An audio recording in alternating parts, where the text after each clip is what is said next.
ओम श्री गणेशाय नमः। जय कार्तिकेय भगवान, जय गौरी शंकर भगवान, जय माँ दुर्गा। श्री दुर्गा सप्तशती एक हिंदू धार्मिक ग्रंथ है जिसमें राक्षस महिषासुर पर देवी दुर्गा की विजय का वर्णन किया गया है। दुर्गा सप्तशती को देवी महात्म्य चंडी पाठ के नाम से भी जाना जाता है और इसमें 700 श्लोक हैं जिन्हें 13 अध्यायों में व्यवस्थित किया गया है। दुर्गा सप्तशती का पहला पाठ मधु और कैटभ के मरने पर आधारित है। आइए सुनते हैं देवी पाठ दुर्गा सप्तशती पाठ का प्रथम अध्याय।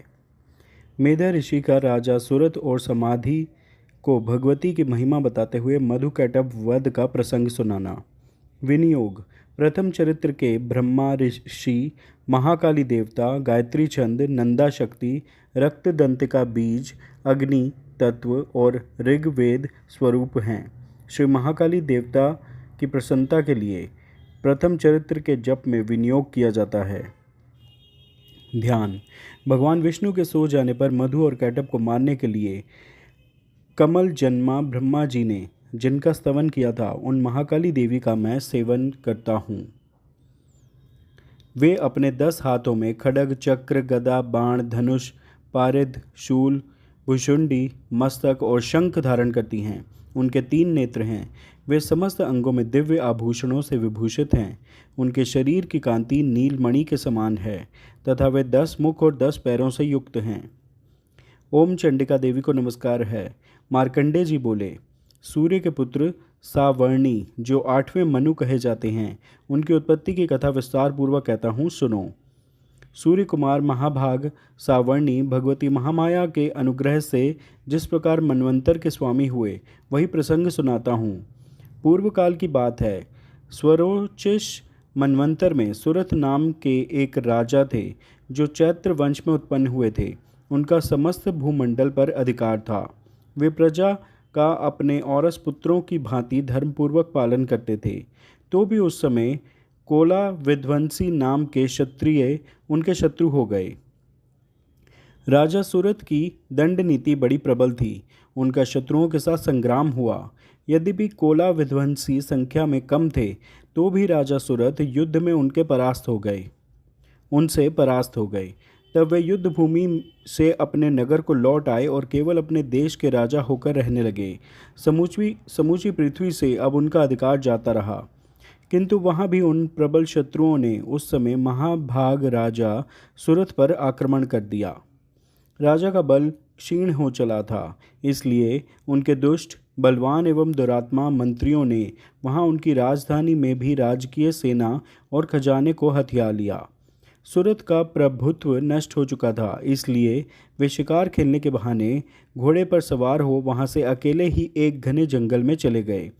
वहाँ उन्होंने विप्रवर मेधा मुनि का आश्रम देखा, जहाँ कितने ही हिंसक जीव अपने स्वाभाविक हिंसा वृत्ति छोड़कर परम शांत भाव से रहते थे। मुनि के बहुत से शिष्य उस वन की शोभा बढ़ा रहे थे। वहाँ जाने पर मुनि ने उनका सत्कार किया और वे उन मुनि श्रेष्ठ के आश्रम पर इधर उधर विचरते हुए कुछ काल तक रहे। फिर ममता से आकृष्ट चित्त होकर वहाँ इस प्रकार चिंता करने लगे, पूर्व काल में मेरे पूर्वजों ने जिसका पालन किया था, वही नगर आज मुझसे रहित है। पता नहीं मेरे दुराचारी भृत्यगण उसकी धर्मपूर्वक रक्षा करते हैं या नहीं।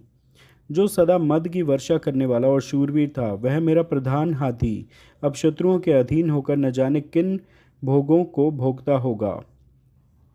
जो लोग मेरी कृपा, धन और भोजन पाने से सदा मेरे पीछे पीछे चलते थे, वे निश्चय ही अब दूसरे राजाओं का अनुसरण करते होंगे। उन अपव्ययी लोगों के द्वारा सदा खर्च होते रहने के कारण अत्यंत कष्ट से जमा किया हुआ मेरा वह खजाना खाली हो जाएगा। ये तथा और कोई भी बातें राजा सुरथ निरंतर सोचते रहते थे। एक दिन उन्होंने वहाँ विप्रवर मेधा के आश्रम के निकट एक वैश्य को देखा और उससे पूछा, भाई तुम कौन हो? यहाँ तुम्हारे आने का क्या कारण है? तुम क्यों शोकग्रस्त और अनमने से दिखाई देते हो? राजा सुरथ का यह प्रेमपूर्वक कहा हुआ वचन सुनकर वैश्य ने विनीत भाव से उन्हें प्रणाम करके कहा। वैश्य बोला, राजन, मैं धनियों के कुल में उत्पन्न एक वैश्य हूँ। मेरा नाम समाधि है। मेरे दुष्ट स्त्री पुत्रों ने धन के लोभ से मुझे घर से बाहर निकाल दिया है। मैं इस समय धन, स्त्री और पुत्रों से वंचित हूँ। मेरे विश्वसनीय बंधुओं ने मेरा ही धन लेकर मुझे दूर कर दिया है। इसलिए दुखी होकर मैं वन में चला आया हूँ। यहाँ रहकर मैं इस बात को नहीं जानता कि मेरे पुत्रों की, स्त्री की और स्वजनों की कुशल है या नहीं। इस समय घर में वे कुशल से रहते हैं अथवा उन्हें कोई कष्ट है।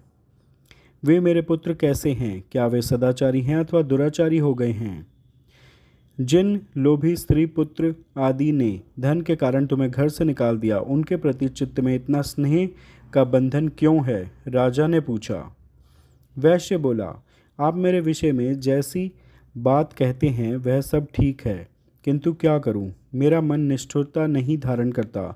जिन्होंने धन के लोभ में पड़कर पिता के प्रति स्नेह, पति के प्रति प्रेम तथा आत्मीय जन के प्रति अनुराग को तिलांजलि दे मुझे घर से निकाल दिया है, उन्हीं के प्रति मेरे हृदय में इतना स्नेह है।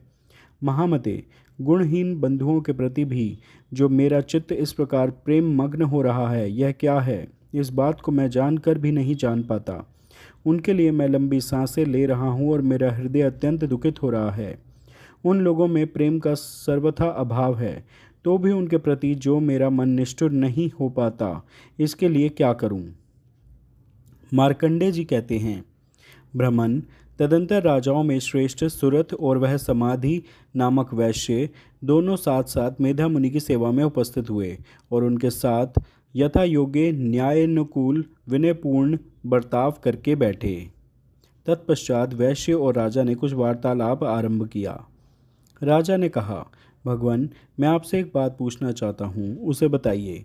मेरा चित्त अपने अधीन न होने के कारण वह बात मेरे मन को बहुत दुख देती है। जो राज्य मेरे हाथ से चला गया है, उसमें और उसके संपूर्ण अंगों में मेरी ममता बनी हुई है। मुनि श्रेष्ठ, यह जानते हुए भी कि वह मेरा नहीं है, अज्ञानी की भांति मुझे उसके लिए दुख होता है। यह क्या है? इधर यह वैश्य भी घर से अपमानित होकर आया है। इसके पुत्र, स्त्री और भृत्यों ने इसे छोड़ दिया है। स्वजनों ने भी इसका परित्याग कर दिया है, तो भी यह उनके प्रति अत्यंत हार्दिक स्नेह रखता है। इस प्रकार यह तथा मैं दोनों ही बहुत दुखी हैं। जिसमें प्रत्यक्ष दोष देखा गया है, उस विषय के लिए भी हमारे मन में ममता जनित आकर्षण पैदा हो रहा है। महाभाग, हम दोनों समझदार हैं, तो भी हम में जो मोह पैदा हुआ है, यह क्या है? विवेक शून्य पुरुष की भांति मुझ में और इसमें भी यह मूढ़ता प्रत्यक्ष दिखाई देती है। ऋषि बोले, महाभाग, विषय मार्ग का ज्ञान सब जीवों को है। इसी प्रकार विषय भी सबके लिए अलग अलग हैं। कुछ प्राणी दिन में नहीं देखते और दूसरे रात में ही नहीं देखते, तथा कुछ जीव ऐसे हैं जो दिन और रात्रि में भी बराबर ही देखते हैं। यह ठीक है कि मनुष्य समझदार होते हैं, किंतु केवल वे ही ऐसे नहीं होते। पशु, पक्षी और मृग आदि सभी प्राणी समझदार होते हैं। मनुष्यों की समझ भी वैसी ही होती है जैसी उन मृग और पक्षियों की होती है, तथा जैसी मनुष्यों की होती है वैसे ही उन मृग, पक्षी आदि की होती है। यह तथा अन्य बातें भी प्रायः दोनों में समान ही हैं। समझ होने पर भी इन पक्षियों को तो देखो, ये स्वयं भूख से पीड़ित होते हुए भी मोहवश बच्चों की चोंच में कितने चाव से अन्न के दाने डाल रहे हैं। नरश्रेष्ठ, क्या तुम नहीं देखते कि ये मनुष्य समझदार होते हुए भी लोभवश अपने किए हुए उपकार का बदला पाने के लिए पुत्रों की अभिलाषा करते हैं?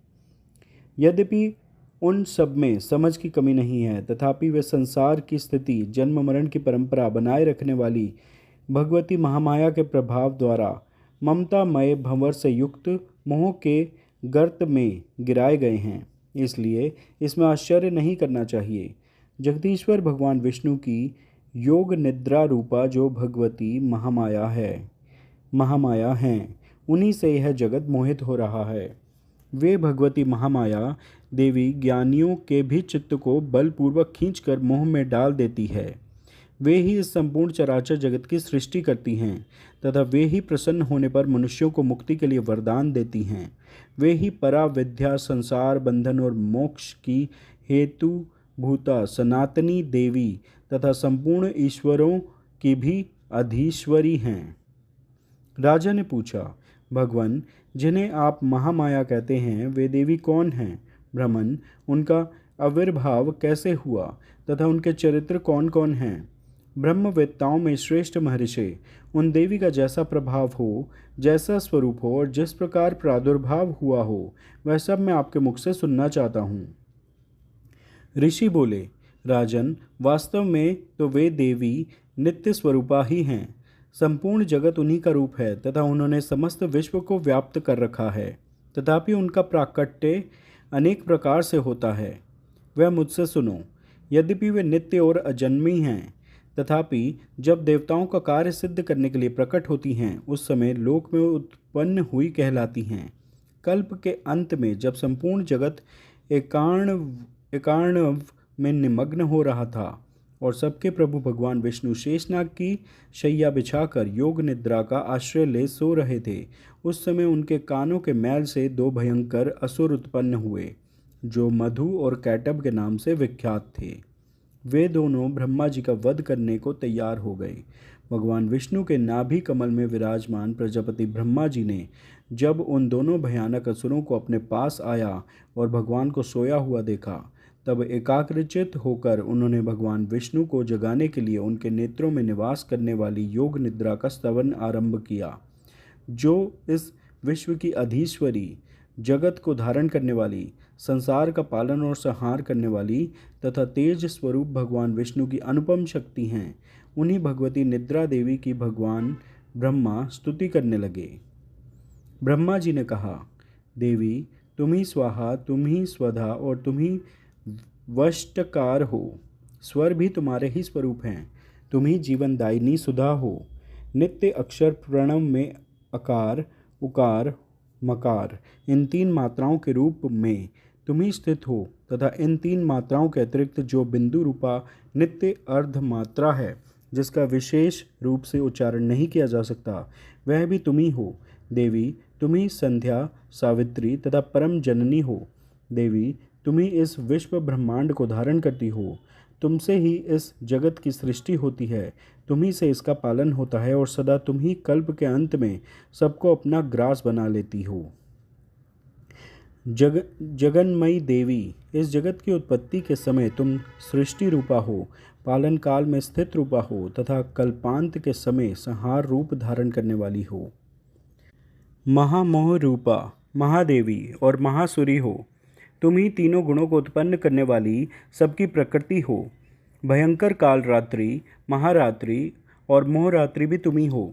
तुम ही श्री, तुम ही ईश्वरी, तुम ही ह्री और तुम ही बोध स्वरूपा बुद्धि हो। लज्जा, पुष्टि, तुष्टि, शांति और क्षमा भी तुम ही हो। तुम खड्गधारिणी, शूलधारिणी, घोर रूपा तथा गदा, चक्र, शंख और धनुष धारण करने वाली हो।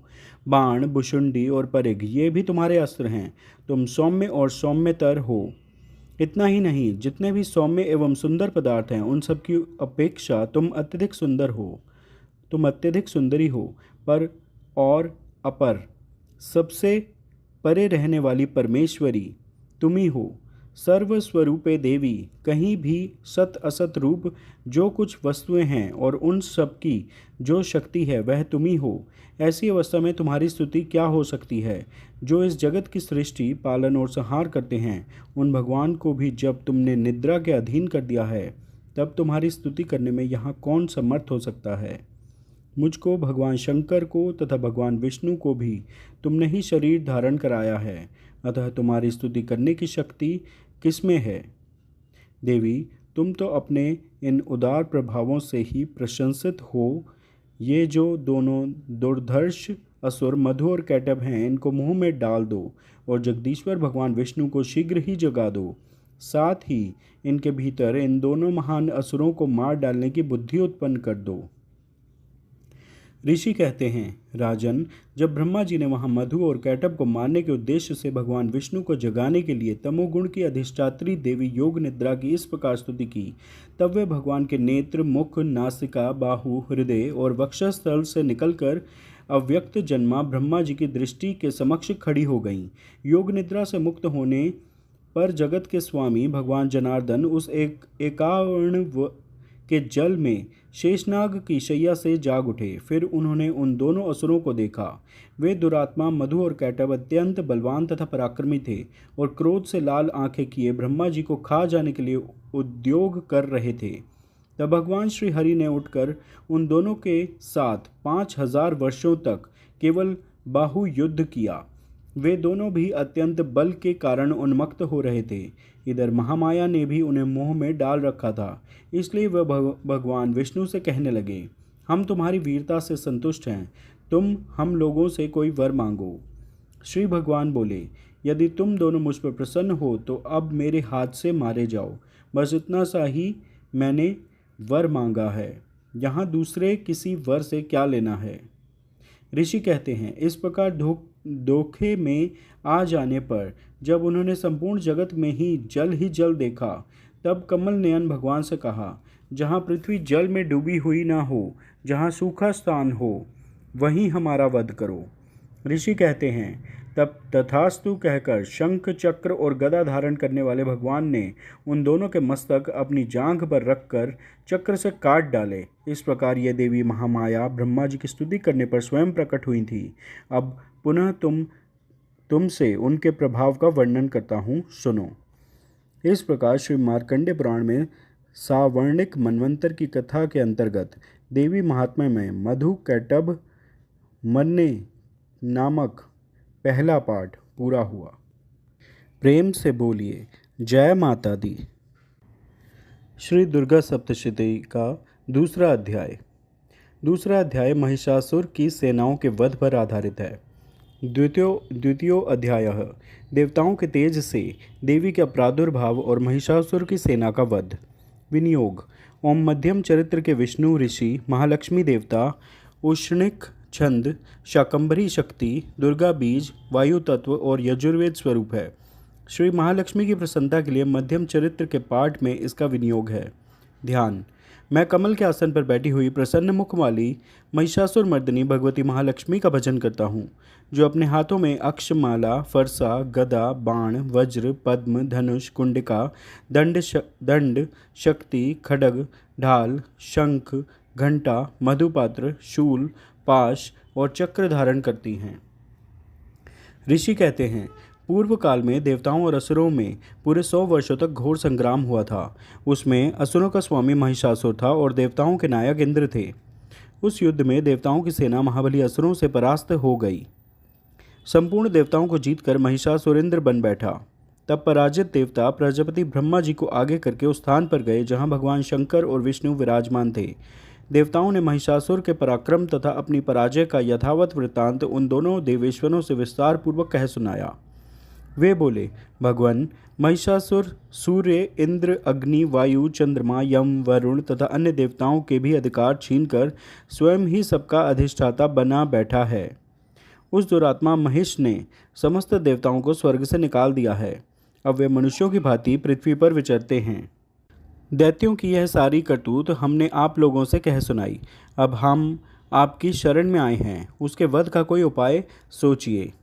इस प्रकार देवताओं के वचन सुनकर भगवान विष्णु और शिव ने दैत्यों पर बड़ा क्रोध किया। उनकी भौहें तन गईं और मुंह टेढ़ा हो गया। तब अत्यंत कोप में भरे हुए चक्रपाणी श्री विष्णु के मुख से एक महान तेज प्रकट हुआ। इसी प्रकार ब्रह्मा, शंकर तथा इंद्र आदि अन्य देवताओं के शरीर से भी बड़ा भारी तेज निकला। वह सब मिलकर एक हो गया। महान तेज का वह पुंज ज्वल्यमान पर्वत सा जान पड़ा। देवताओं ने देखा, वहाँ उसकी ज्वालाएं संपूर्ण दिशाओं में व्याप्त हो रही थीं। संपूर्ण देवताओं के शरीर से प्रकट हुए उस तेज की कहीं तुलना नहीं थी। एकत्रित होने पर वह एक नारी के रूप में परिणत हो गया और अपने प्रकाश से तीनों लोकों में व्याप्त जान पड़ा। भगवान शंकर का जो तेज था, उससे उस देवी का मुख प्रकट हुआ। यमराज के तेज से उसके सिर में बाल निकल आए। श्री विष्णु भगवान के तेज से उसकी भुजाएं उत्पन्न हुईं। चंद्रमा के तेज से दोनों स्तनों का और इंद्र के तेज से मध्य भाग कटी प्रदेश का प्रादुर्भाव हुआ। वरुण के तेज से जंघा और पिंडली तथा पृथ्वी के तेज से नितंब भाग प्रकट हुआ। ब्रह्मा के तेज से दोनों चरण और सूर्य के तेज से उसकी अंगुलियां हुई। वसुओं के तेज से हाथों की उंगलियां और कुबेर के तेज से नासिका प्रकट हुई। उस देवी के दांत प्रजापति के तेज से और तीनों नेत्र अग्नि के तेज से प्रकट हुए थे। उसकी बाहें संध्या के और कान वायु के तेज से उत्पन्न हुए थे। इसी प्रकार अन्य अन्य देवताओं के तेज से भी उस कल्याणमयी देवी का आविर्भाव हुआ। तदंतर समस्त देवताओं के तेज पुंज से प्रकट हुई देवी को देखकर महिषासुर के सताए हुए देवता बहुत प्रसन्न हुए। पिनाकधारी भगवान शंकर ने अपने शूल से एक शूल निकालकर उन्हें दिया। फिर भगवान विष्णु ने भी अपने चक्र से चक्र उत्पन्न करके भगवती को अर्पण किया। वरुण ने भी शंख भेंट किया। अग्नि ने उन्हें शक्ति दी और वायु ने धनुष तथा बाण से भरे हुए 2 तरकस प्रदान किए। सहस्त्र नेत्रों वाले देवराजेंद्र ने अपने वज्र से वज्र उत्पन्न करके दिया और ऐरावत हाथी से उतार कर 1 घंटा भी प्रदान किया। यमराज ने काल दंड से दंड, वरुण ने पाश, प्रजापति ने स्फटिकाक्ष की माला तथा ब्रह्मा जी ने कमंडलू भेंट किया।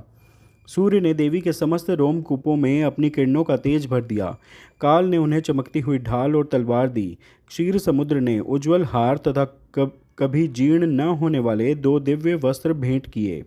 साथ ही उन्होंने दिव्य चूड़ामणि, 2 कुंडल, कड़े, उज्ज्वल अर्धचंद्र, सब बाहुओं के लिए केयूर, दोनों चरणों के लिए नुपुर, गले की सुंदर हंसली और सब उंगलियों में पहनने के लिए रत्नों की बनी अंगूठियां भी दीं।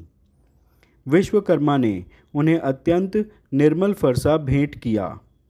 साथ ही अनेक प्रकार के अस्त्र और अभेद्य कवच दिए। इनके सिवा मस्तक और वक्षस्थल पर धारण करने के लिए कभी न कुम्हलाने वाले कमलों की मालाएं दी।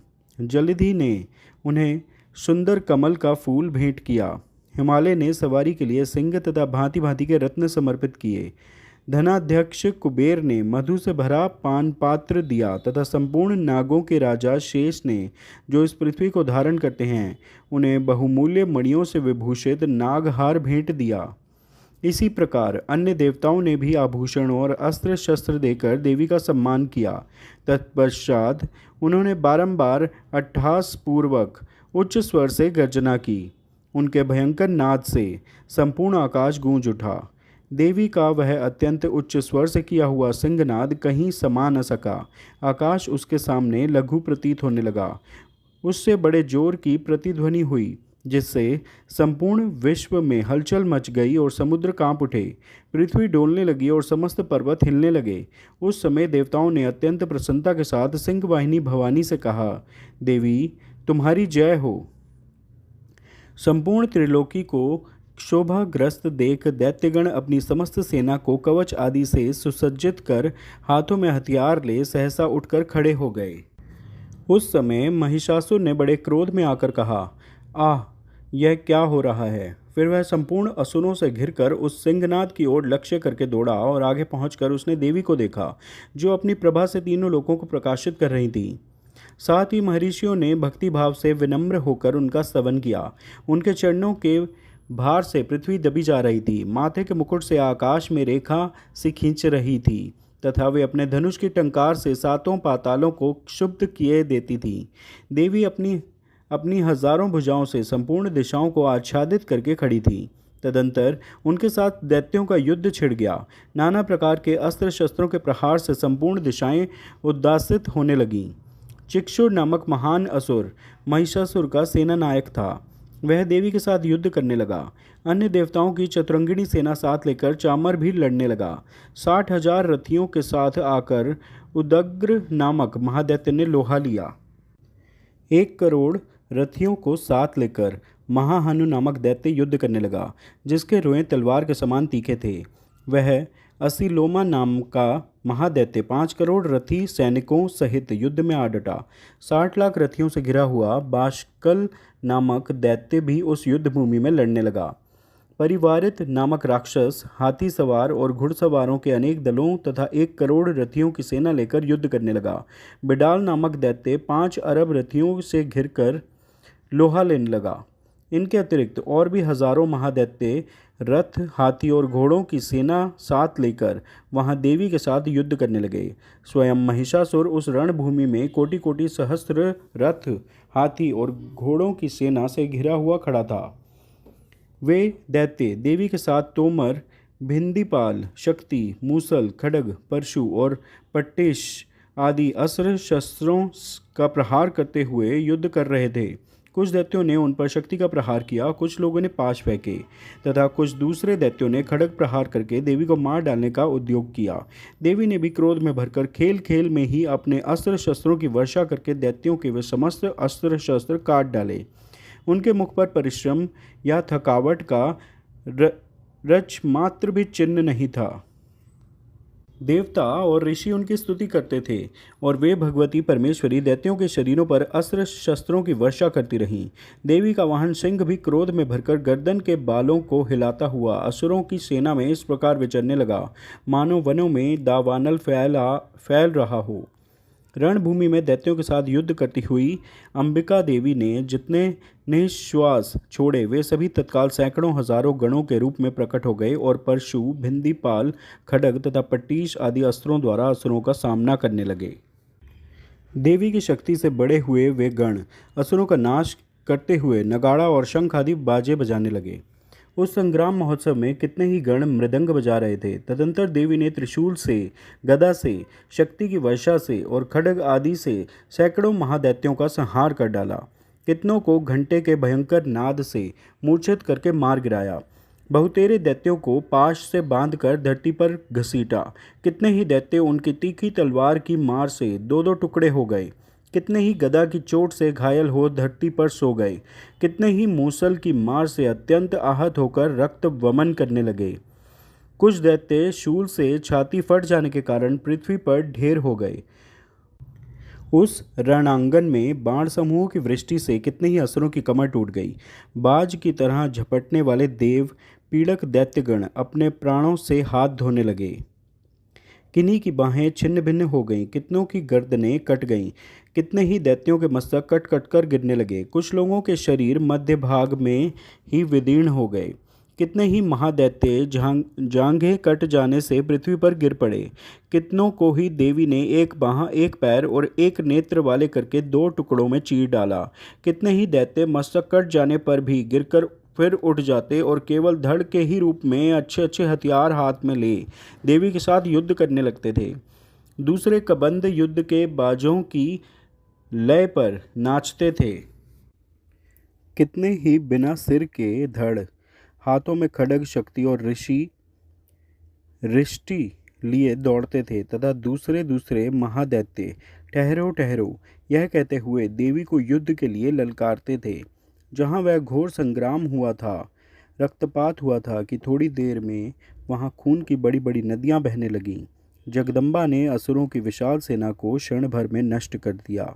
ठीक उसी तरह जैसे तृण और काठ के भारी ढेर को आग कुछ ही क्षणों में भस्म कर देती है, और वह सिंह भी गर्दन के बालों को हिला हिलाकर जोर जोर से गर्जना करता हुआ दैत्यों के शरीर से मानो उनके प्राण चुन लेता था। वहाँ देवी के गणों ने भी उन महादैत्यों के साथ ऐसा युद्ध किया जिससे आकाश में खड़े हुए देवतागण उन पर बहुत संतुष्ट हुए और फूल बरसाने लगे। इस प्रकार श्री मार्कंडे पुराण में सावर्णिक मनवंतर की कथा के अंतर्गत देवी महात्म्य में महिषासुर की सेना का वध नामक दूसरा अध्याय पूरा हुआ। आप सब प्रेम से बोलिए जय माता दी। ओम श्री गणेशाय नमः। जय माता दी। दुर्गा सप्तशती का तीसरा अध्याय महिषासुर वध पर आधारित है। तृतीयो अध्यायः सेनापतियों सहित महिषासुर का वध। ध्यान। जगदम्बा के श्री अंगों की कांति उदयकाल के सहस्त्रों सूर्यों के समान है। वे लाल रंग की रेशमी साड़ी पहने हुए हैं। उनके गले में मुंडमाला शोभा पा रही है। दोनों स्तनों पर रक्त चंदन का लेप लगा है। वे अपने कर कमलों में जपमालिका, विद्या और अभय तथा वर नामक मुद्राएं धारण किए हुए हैं। 3 नेत्रों में सुशोभित मुखारविंद की बड़ी शोभा हो रही है। उनके मस्तक पर चंद्रमा के साथ ही रत्नमय मुकुट बंधा है तथा वे कमल के आसन पर विराजमान हैं। ऐसी देवी को मैं भक्तिपूर्वक प्रणाम करता हूँ। ऋषि कहते हैं, दैत्यों की सेना को इस प्रकार तहस नहस होते देख महादैत्य सेनापति चिक्षुर क्रोध में भरकर अंबिका देवी से युद्ध करने के लिए आगे बढ़ा। वह असुर रणभूमि में देवी के ऊपर इस प्रकार बाणों की वर्षा करने लगा जैसे बादल मेरुगिरी के शिखर पर पानी की धार बरसा रहा हो। तब देवी ने अपने बाणों से उसके बाण समूह को अनायास ही काट कर उसके घोड़ों और सारथी को भी मार डाला। साथ ही उसके धनुष तथा अत्यंत ऊंची ध्वजा को भी तत्काल काट गिराया। धनुष कट जाने पर उसके अंगों को अपने बाणों से बींध डाला। धनुष, रथ, घोड़े और सारथी के नष्ट हो जाने पर वह असुर ढाल और तलवार लेकर देवी की ओर दौड़ा। उसने तीखी धार वाली तलवार से सिंह के मस्तक पर चोट करके देवी की भी बाईं भुजा में बड़े वेग से प्रहार किया। राजन, देवी की बाह पर पहुंचते ही वह तलवार टूट गई। फिर तो क्रोध से लाल आंखें करके उस राक्षस ने शूल हाथ में लिया और उसे उस महादैत्य ने भगवती भद्रकाली के ऊपर चलाया। वह शूल आकाश से गिरते हुए सूर्यमंडल की भांति अपने तेज से प्रज्वलित हो उठा। उस शूल को अपनी ओर आते देख देवी ने भी शूल का प्रहार किया। उससे राक्षस के शूल के सैकड़ों टुकड़े हो गए। साथ ही महादैत्य चिक्षुर की भी धज्जियां उड़ गई। वह प्राणों से हाथ धो बैठा। महिषासुर के सेनापति उस महापराक्रमी चिक्षुर के मारे जाने पर देवताओं को पीड़ा देने वाला चामर हाथी पर चढ़कर आया। उसने भी देवी के ऊपर शक्ति का प्रहार किया, किंतु जगदम्बा ने उसे अपनी हुंकार से ही आहत एवं निष्प्रभ करके तत्काल पृथ्वी पर गिरा दिया। शक्ति टूटकर गिरी हुई देख चामर को बड़ा क्रोध आया। अब उसने शूल चलाया, किंतु देवी ने भी उसे भी अपने बाणों द्वारा काट डाला। इतने में ही देवी का सिंह उछलकर हाथी के मस्तक पर चढ़ बैठा और उस दैत्य के साथ खूब जोर लगाकर बाहु युद्ध करने लगा। वे दोनों लड़ते लड़ते हाथी से पृथ्वी पर आ गए और अत्यंत क्रोध में भरकर एक दूसरे पर बड़े भयंकर प्रहार करते हुए लड़ने लगे। तदंतर सिंह बड़े वेग से आकाश की ओर उछला और उधर से गिरते समय उसने पंजों की मार से चामर का सिर धड़ से अलग कर दिया। इसी प्रकार उदग्र भी शिला और वक्ष आदि की मार खाकर रणभूमि में देवी के हाथ से मारा गया तथा कराल भी दांतों, मुक्कों और थप्पड़ों की चोट से धराशायी हो गया। क्रोध में भरी हुई देवी ने गदा की चोट से उद्यत का कचूमर निकाल डाला। भिंदीपाल से वाशकल को तथा बाणों से ताम्र और अंधक को मौत के घाट उतार दिया। 3 नेत्रों वाली परमेश्वरी ने त्रिशूल से उग्रास्य, उग्रवीर्य तथा महाहनु नामक दैत्यों को मार डाला। तलवार की चोट से विडाल के मस्तक को धड़ से काट गिराया। दुर्धर और दुर्मुख इन दोनों को भी अपने बाणों से यमलोक भेज दिया। इस प्रकार अपनी सेना का संहार होता देख महिषासुर ने भैंसे का रूप धारण करके देवी के गणों को त्रास देना आरंभ किया। किन्हीं को थुथुन से मारकर, किन्हीं के ऊपर खुरों का प्रहार करके, किन्हीं को पूंछ से चोट पहुंचाकर, कुछ को सींगों से विदीर्ण करके, कुछ गणों को वेग से, किन्हीं को सिंहनाद से, कुछ को चक्कर देकर और कितनों को निश्वास वायु के झोंके से धराशायी कर दिया। इस प्रकार गणों की सेना को गिराकर वह असुर महादेवी के सिंह को मारने के लिए झपटा। इससे जगदम्बा को बड़ा क्रोध हुआ। उधर महापराक्रमी महिषासुर भी क्रोध में भरकर धरती को खुरों से खोदने लगा तथा अपने सींगों से ऊंचे ऊंचे पर्वतों को उठाकर फेंकने और गर्जने लगा। उसके वेग से चक्कर देने के कारण पृथ्वी क्षुब्ध होकर फटने लगी। उसकी पूंछ से टकराकर समुद्र सब ओर से धरती को डुबोने लगा। हिलते हुए सींगों के आघात से विदीर्ण होकर बादलों के टुकड़े टुकड़े हो गए। उसके श्वास की प्रचंड वायु के वेग से उड़े हुए सैकड़ों पर्वत आकाश से गिरने लगे। इस प्रकार क्रोध में भरे हुए उस महादैत्य को अपनी ओर आते देख चंडिका ने उसका वध करने के लिए महान क्रोध किया। उन्होंने पाश फेंक कर उस महान असुर को बांध लिया। उस महासंग्राम में बंध जाने पर उसने भैंसे का रूप त्याग दिया और तत्काल सिंह के रूप में वह प्रकट हो गया। उस अवस्था में जगदम्बा ज्यों ही उसका मस्तक काटने के लिए उद्यत हुई, त्यों ही वह खड्गधारी पुरुष के रूप में दिखाई देने लगा। तब देवी ने तुरंत ही बाणों की वर्षा करके ढाल और तलवार के साथ उस पुरुष को बींध डाला। इतने में ही वह महान गजराज के रूप में परिणत हो गया तथा अपनी सूंड से देवी के विशाल सिंह को खींचने और गर्जने लगा। खींचते समय देवी ने तलवार से उसकी सूंड काट डाली। तब उस महादैत्य ने पुनः भैंसे का शरीर धारण कर लिया और पहले की ही भांति चराचर प्राणियों सहित तीनों लोगों को व्याकुल करने लगा। तब क्रोध में भरी हुई जगन्माता चंडिका बारंबार उत्तम मधु का पान करने और लाल आंखें करके हंसने लगी। उधर वह बल और पराक्रम के मद से उन्मत्त हुआ राक्षस गर्जने लगा और अपने सींगों से चंडी के ऊपर पर्वतों को फेंकने लगा। उस समय देवी अपने बाणों के समूहों से उसके फेंके हुए पर्वतों को चूर्ण करती हुई बोली, बोलते समय उनका मुख मधु के मद से लाल हो रहा था और वाणी लड़खड़ा रही थी। देवी ने कहा, ओ मूढ़, मैं जब तक मधु पीती हूँ तब तक तू क्षण भर के लिए खूब गर्ज ले। मेरे हाथ से यहीं तेरी मृत्यु हो जाने पर अब शीघ्र ही देवता भी गर्जना करेंगे। ऋषि कहते हैं, यूं कहकर देवी उछली और उस महादैत्य के ऊपर चढ़ गईं।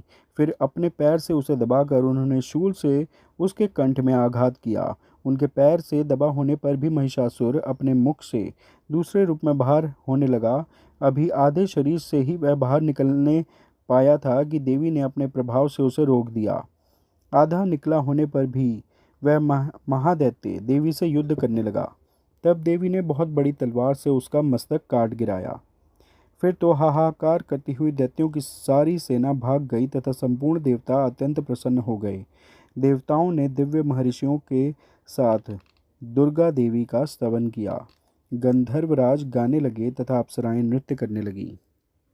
इस प्रकार श्री मार्कंडेय पुराण में सावर्णिक मनवंतर की कथा के अंतर्गत देवी महात्म्य में महिषासुर वध नामक तीसरा पाठ पूरा हुआ। आप सब प्रेम से बोलिए, जय माता दी। ओम श्री गणेशाय नमः। जय माता दी। चतुर्थ अध्याय, इंद्रादि देवताओं द्वारा देवी की स्तुति। दुर्गा सप्तशती का चौथा अध्याय देवी स्तुति पर आधारित है। ध्यान। सिद्धि की इच्छा रखने वाले पुरुष जिनकी सेवा करते हैं तथा देवता जिन्हें सब ओर से घेरे रहते हैं, उन जया नाम वाली दुर्गा देवी का ध्यान करें। उनके श्रीअंगों की आभा काले मेघ के समान श्याम है। वे अपने कटाक्षों से शत्रु समूह को भय प्रदान करती हैं। उनके मस्तक पर आबद्ध चंद्रमा की रेखा शोभा पाती है। वे अपने हाथों में शंख, चक्र, कृपाण और त्रिशूल धारण करती हैं। उनके 3 नेत्र हैं। वे सिंह के कंधे पर चढ़ी हुई हैं और अपने तेज से तीनों लोगों को परिपूर्ण कर रही हैं। ऋषि कहते हैं, अत्यंत पराक्रमी दुरात्मा महिषासुर तथा उसकी दैत्य सेना के देवी के हाथ से मारे जाने पर इंद्र आदि देवता प्रणाम के लिए गर्दन तथा कंधे झुकाकर उन भगवती दुर्गा का उत्तम वचनों द्वारा स्तवन करने लगे। उस समय उनके सुंदर अंगों में अत्यंत हर्ष के कारण रोमांच हो आया था। देवता बोले, संपूर्ण देवताओं की शक्ति का समुदाय ही जिनका स्वरूप है तथा जिन देवी ने अपनी शक्ति से संपूर्ण जगत को व्याप्त कर रखा है, समस्त देवताओं और महर्षियों की पूजनीया उन जगदम्बा को हम भक्तिपूर्वक नमस्कार करते हैं। वे हम लोगों का कल्याण करें। जिनके अनुपम प्रभाव और बल का वर्णन करने में भगवान शेषनाग, ब्रह्मा जी तथा महादेव जी भी समर्थ नहीं हैं, वे भगवती चंडिका संपूर्ण जगत का पालन एवं अशुभ भय का नाश करने का विचार करें। जो पुण्यात्माओं के घरों में स्वयं ही लक्ष्मी रूप से, पापियों के यहाँ दरिद्रता रूप से, शुद्ध अंतःकरण वाले पुरुषों के हृदय रूप में बुद्धि रूप से, सत्पुरुषों में श्रद्धा रूप से तथा कुलीन मनुष्यों में लज्जा रूप से निवास करती हैं, उन आप भगवती दुर्गा को हम नमस्कार करते हैं। देवी, आप संपूर्ण विश्व का पालन कीजिए। देवी, आपके इस अचिंत्य रूप का, असुरों का नाश करने वाले भारी पराक्रम का तथा समस्त देवताओं और दैत्यों के समक्ष युद्ध में प्रकट किए हुए आपके अद्भुत चरित्रों का हम किस प्रकार वर्णन करें। आप संपूर्ण जगत की उत्पत्ति में कारण हैं। आप में सत्वगुण, रजोगुण और तमोगुण ये तीनों गुण मौजूद हैं, तो भी दोषों के साथ आपका संसर्ग नहीं जान पड़ता। भगवान विष्णु और महादेव जी आदि देवता भी आपका पार नहीं पाते। आप ही सबका आश्रय हैं। यह समस्त जगत आपका अंशभूत है, क्योंकि आप सबकी आदिभूत अव्याकृता परा प्रकृति हैं। देवी, संपूर्ण यज्ञों में जिसके उच्चारण से सब देवता तृप्ति लाभ करते हैं, वह स्वाहा आप ही हैं। इसके अतिरिक्त आप पितरों की भी तृप्ति का कारण हैं। अतएव सब लोग आपको स्वधा भी कहते हैं। देवी, जो मोक्ष की प्राप्ति का साधन है, अचिंत्य महाव्रत स्वरूपा है, समस्त दोषों से रहित, जितेंद्रिय, तत्व को ही सार वस्तु मानने वाले तथा मोक्ष की अभिलाषा रखने वाले मुनिजन जिसका अभ्यास करते हैं, वह भगवती पराविद्या आप ही हैं। आप शब्द स्वरूपा हैं, अत्यंत निर्मल। ऋग्वेद, यजुर्वेद तथा तिक्त के मनोहर पदों के पाठ से युक्त सामवेद का भी आधार आप ही हैं। आप देवी, त्रयी, तीनों वेद और भगवती छहों ऐश्वर्यों से युक्त हैं। इस विश्व की उत्पत्ति एवं पालन के लिए आप ही वार्ता, खेती एवं आजीविका के रूप में प्रकट हुई हैं। आप संपूर्ण जगत की घोर पीड़ा का नाश करने वाली हैं। देवी, जिससे समस्त शास्त्रों के सार का ज्ञान होता है, वह मेधा शक्ति आप ही हैं। दुर्गम भवसागर से पार उतारने वाली नौका रूप दुर्गा देवी भी आप ही हैं। आपकी कहीं भी आसक्ति नहीं है। कैटभ के शत्रु भगवान विष्णु के वक्षः स्थल में एकमात्र निवास करने वाली भगवती लक्ष्मी तथा भगवान चंद्रशेखर द्वारा सम्मानित गौरी देवी भी आप ही हैं। आपका मुख मंद मुस्कान से सुशोभित, निर्मल, पूर्ण चंद्रमा के बिंब का अनुकरण करने वाला और उत्तम सुवर्ण की मनोहर कांति से कमनीय है। तो भी उसे देखकर महिषासुर को क्रोध हुआ और सहसा उसने उस पर प्रहार कर दिया। यह बड़े आश्चर्य की बात है देवी।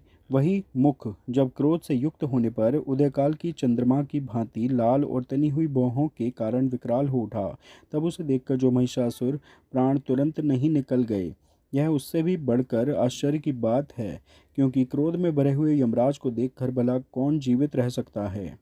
देवी, आप प्रसन्न हों।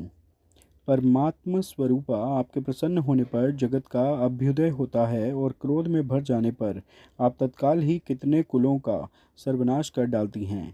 यह बात अभी अनुभव में आई है, क्योंकि महिषासुर की यह विशाल सेना क्षण भर में आपके कोप से नष्ट हो गई है। सदा अभ्युदय प्रदान करने वाली आप जिन पर प्रसन्न रहती हैं, वे ही देश में सम्मानित हैं। उन्हीं को धन और यश की प्राप्ति होती है। उन्हीं का धर्म कभी शिथिल नहीं होता तथा वे ही अपने हृष्ट पृष्ठ स्त्री पुत्र और भृत्यों के साथ धन्य माने जाते हैं। देवी, आपकी ही कृपा से पुण्यात्मा पुरुष प्रतिदिन अत्यंत श्रद्धापूर्वक सदा सब प्रकार के धर्मानुकूल कर्म करता है और उसके प्रभाव से स्वर्गलोक में जाता है। इसलिए आप तीनों लोकों में निश्चय ही मनोवांछित फल देने वाली हैं। माँ दुर्गे, आप स्मरण करने पर सब प्राणियों का भय हर लेती हैं और स्वस्थ पुरुषों द्वारा चिंतन करने पर उन्हें परम कल्याणमयी बुद्धि प्रदान करती हैं। दुख, दरिद्रता और भय हरने वाली देवी, आपके सिवा दूसरी कौन है जिसका चित्त सबका उपकार करने के लिए सदा ही दयार्द रहता हो। देवी, इन राक्षसों के मारने से संसार को सुख मिले तथा ये राक्षस चिरकाल तक नरक में रहने के लिए भले ही पाप करते रहे हों, इस समय संग्राम में मृत्यु को प्राप्त होकर स्वर्ग लोक में जाएं। निश्चय ही यही सोचकर आप शत्रुओं का वध करती हैं। आप शत्रुओं पर शस्त्रों का प्रहार क्यों करती हैं? समस्त असुरों को दृष्टिपात मात्र से ही भस्म क्यों नहीं कर देती? इसमें एक रहस्य है। ये शत्रु भी हमारे शस्त्रों से पवित्र होकर उत्तम लोकों में जाएं। इस प्रकार उनके प्रति भी आपका विचार अत्यंत उत्तम रहता है। खड्ग के तेज पुंज की भयंकर दीप्ति से तथा आपके त्रिशूल के अग्रभाग की घनीभूत प्रभा से चौंधियाकर जो असुरों की आंखें फूट नहीं गईं, उसमें कारण यही था कि वे मनोहर रश्मियों से युक्त चंद्रमा के समान आनंद प्रदान करने वाले आपके सुंदर मुख का दर्शन करते थे। देवी, आपका शील दुराचारियों के बुरे बर्ताव को दूर करने वाला है। साथ ही यह रूप ऐसा है जो कभी चिंतन में भी नहीं आ सकता और जिसकी कभी दूसरों से तुलना भी नहीं हो सकती, तथा आपका बल और पराक्रम तो उन दैत्यों का भी नाश करने वाला है जो कभी देवताओं के पराक्रम को भी नष्ट कर चुके थे। इस प्रकार अपने शत्रुओं पर भी अपनी दया ही प्रकट की है। वरदायिनी देवी, आपके इस पराक्रम की किसके साथ तुलना हो सकती है तथा शत्रुओं को भय देने वाला एवं अत्यंत मनोहर ऐसा रूप भी आपके सिवा और कहाँ है? हृदय में कृपा और युद्ध में निष्ठुरता, ये दोनों बातें तीनों लोकों के भीतर केवल आप में ही देखी गई हैं। मातः अपने शत्रुओं का नाश करके इस समस्त त्रिलोकी की रक्षा की है। उन शत्रुओं को भी युद्ध भूमि में मारकर स्वर्गलोक में पहुंचाया है तथा उन्मत्त दैत्यों से प्राप्त होने वाले हम लोगों के भय को भी दूर कर दिया है। आपको हमारा नमस्कार है। देवी, आप शूल से हमारी रक्षा करें। अंबिके, आप खड्ग से भी हमारी रक्षा करें तथा घंटा की ध्वनि और धनुष की टंकार से भी हम लोगों की रक्षा करें।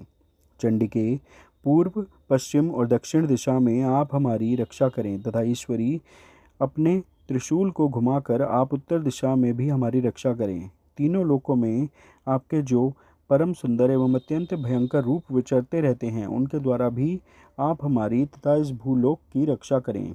अंबिके, आपके कर पल्लवों में शोभा पाने वाले खड्ग, शूल और गदा आदि जो अस्त्र हों, उन सब के द्वारा आप सब ओर से हम लोगों की रक्षा करें। ऋषि कहते हैं, इस प्रकार जब देवताओं ने जगन्माता दुर्गा की स्तुति की और नंदन वन के दिव्य पुष्पों एवं गंध चंदन आदि के द्वारा उनका पूजन किया, फिर सबने मिलकर जब भक्तिपूर्वक दिव्य धूपों की सुगंध निवेदन की, तब देवी ने प्रसन्न वदन होकर प्रणाम करते हुए सब देवताओं से कहा। देवी बोली, देवताओं, तुम सब लोग मुझसे जिस वस्तु की अभिलाषा रखते हो उसे मांगो। देवता बोले, भगवती ने हमारी सब इच्छा पूर्ण कर दी है। अब कुछ भी बाकी नहीं है, क्योंकि हमारा यह शत्रु महिषासुर मारा गया। महेश्वरी, इतने पर भी यदि आप हमें और वर देना चाहती हैं, तो हम जब जब आपका स्मरण करें तब तब आप दर्शन देकर हम लोगों के महान संकट दूर कर दिया करें, तथा प्रसन्न मुखी अंबिके, जो मनुष्य इन स्तोत्रों द्वारा आपकी स्तुति करे, उसे वित्त, समृद्धि और वैभव देने के साथ ही उसकी धन और स्त्री आदि संपत्ति को भी बढ़ाने के लिए आप सदा हम पर प्रसन्न रहें। ऋषि कहते हैं, राजन, देवताओं ने जब अपने तथा जगत के कल्याण के लिए भद्रकाली देवी को इस प्रकार प्रसन्न किया, तब वे तथास्तु कहकर वहीं अंतर्ध्यान हो गईं। भोपाल, इस प्रकार पूर्व काल में तीनों लोकों का हित चाहने वाली देवी जिस प्रकार देवताओं के शरीरों से प्रकट हुई थी, वह सब कथा मैंने कह सुनाई।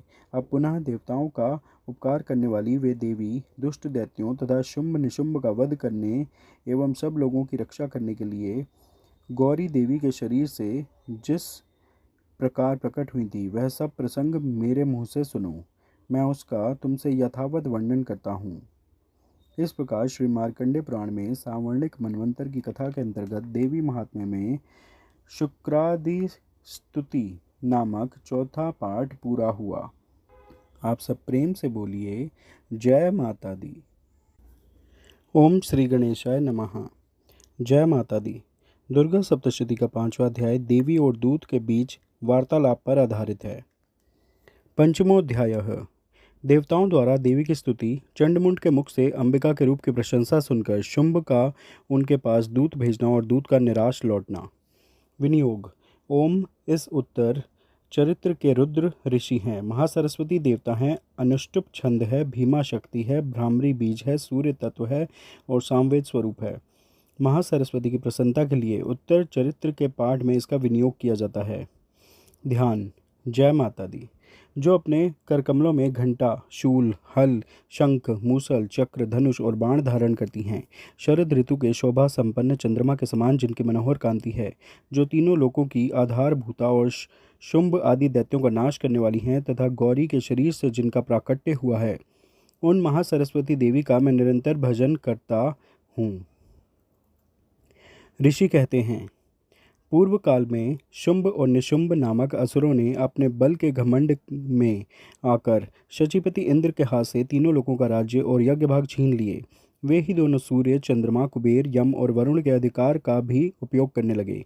वायु और अग्नि का कार्य भी वे ही करने लगे। उन दोनों ने सब देवताओं को अपमानित, राज्य भ्रष्ट, पराजित तथा अधिकारहीन करके स्वर्ग से निकाल दिया। उन दोनों महान असुरों से तिरस्कृत देवताओं ने अपराजिता देवी का स्मरण किया और सोचा, जगदम्बा ने हम लोगों को वर दिया था कि आपत्ति काल में स्मरण करने पर मैं तुम्हारी सब आपत्तियों को तत्काल नाश कर दूंगी। यह विचार कर देवता गिरिराज हिमालय पर गए और वहां भगवती विष्णु माया की स्तुति करने लगे। देवता बोले, देवी को नमस्कार है, महादेवी शिवा को सर्वदा नमस्कार है, प्रकृति एवं भद्रा को प्रणाम है। हम लोग नियम पूर्वक जगदम्बा को नमस्कार करते हैं। रौद्रा को नमस्कार है, नित्या, गौरी एवं धात्री को बारंबार नमस्कार है। ज्योत्स्नामयी, चंद्र रूपिणी एवं सुख स्वरूपा देवी को सतत प्रणाम है। शरणागतों का कल्याण करने वाली वृद्धि एवं सिद्धि रूपा देवी को हम बारंबार नमस्कार करते हैं। नेत्रति, राक्षसों की लक्ष्मी, राजाओं की लक्ष्मी तथा शवाणी शिवपत्नी स्वरूपा आप जगदम्बा को बार बार नमस्कार है। दुर्गा, दुर्गपारा, दुर्गम संकट से पार उतारने वाली, सारा, सबकी सारभूता, सर्वकारिणी, ख्याति, कृष्णा और धूम्रा देवी को सर्वदा नमस्कार है। अत्यंत सौम्य तथा अत्यंत रौद्र रूपा देवी को हम नमस्कार करते हैं। उन्हें हमारा बारंबार प्रणाम है। जगत की आधारभूता कृति देवी को बारंबार नमस्कार है। जो देवी सब प्राणियों में विष्णु माया के नाम से कही जाती हैं, उनको नमस्कार। उनको नमस्कार, उनको बारंबार नमस्कार है।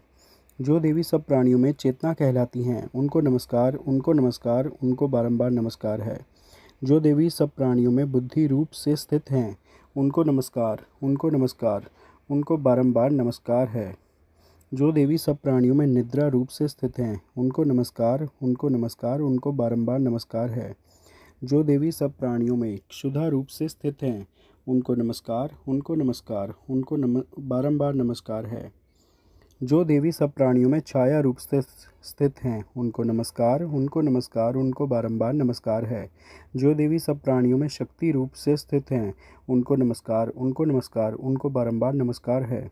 जो देवी सब प्राणियों में तृष्णा रूप से स्थित हैं, उनको नमस्कार, उनको नमस्कार, उनको बारंबार नमस्कार है।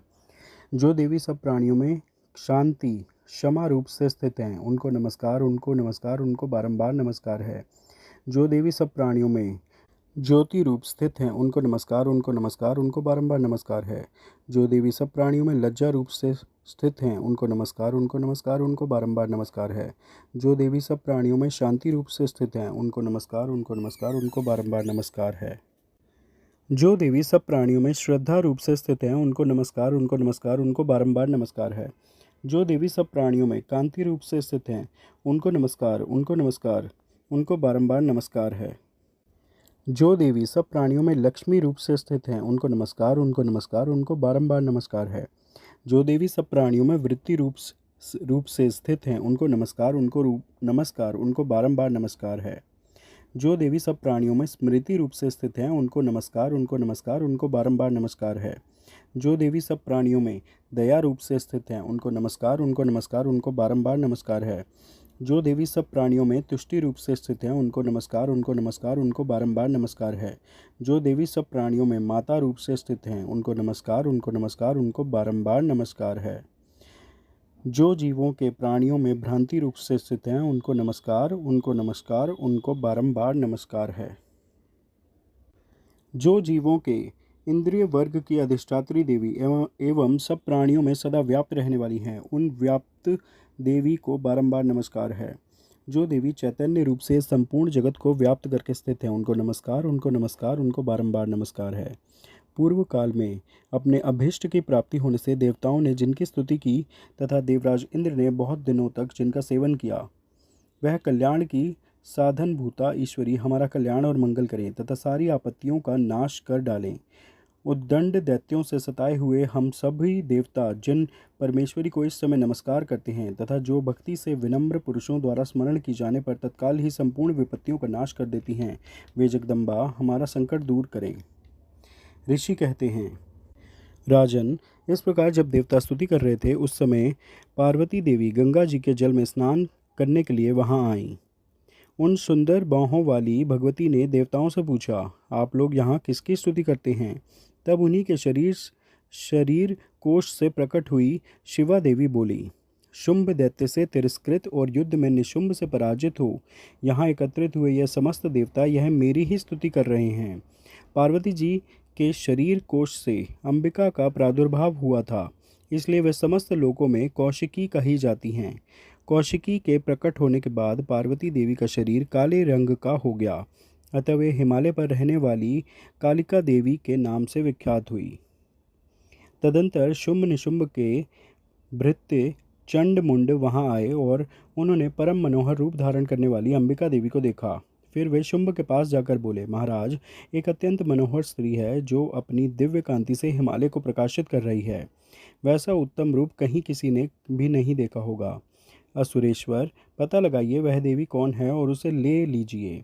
स्त्रियों में तो वह रत्न है, उसका प्रत्येक अंग बहुत ही सुंदर है तथा वह अपने श्री अंगों की प्रभा से संपूर्ण दिशाओं में प्रकाश फैला रही है।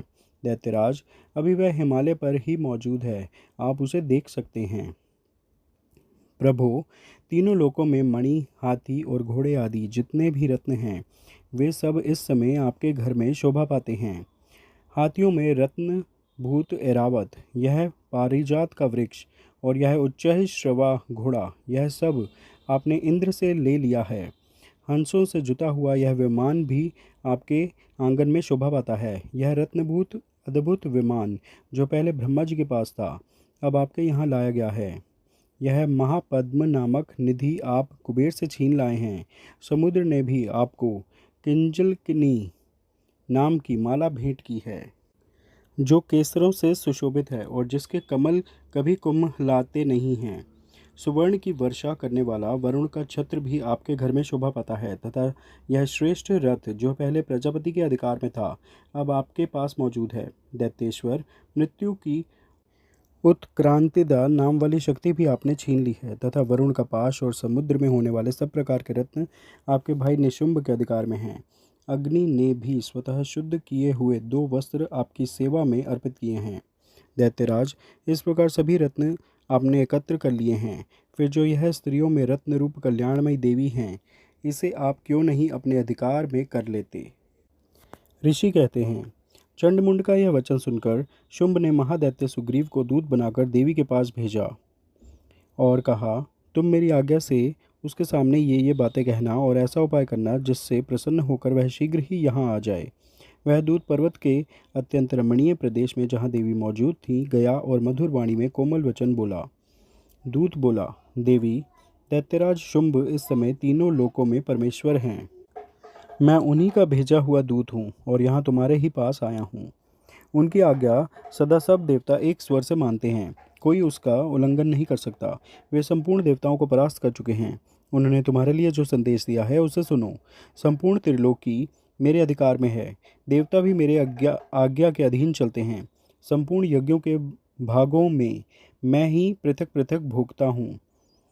तीनों लोकों में जितने श्रेष्ठ रत्न हैं वे सब मेरे अधिकार में हैं। देवराज इंद्र का वाहन ऐरावत, जो हाथियों में रत्न के समान है, मैंने छीन लिया है। क्षीर सागर का मंथन करने से जो अश्वरत्न उच्चैः श्रवा प्रकट हुआ था, उसे देवताओं ने मेरे पैरों पर पड़कर समर्पित किया है। सुंदरी, उनके सिवा और भी जितने रत्न भूत पदार्थ देवताओं, गंधर्वों और नागों के पास थे, वे सब मेरे ही पास आ गए हैं।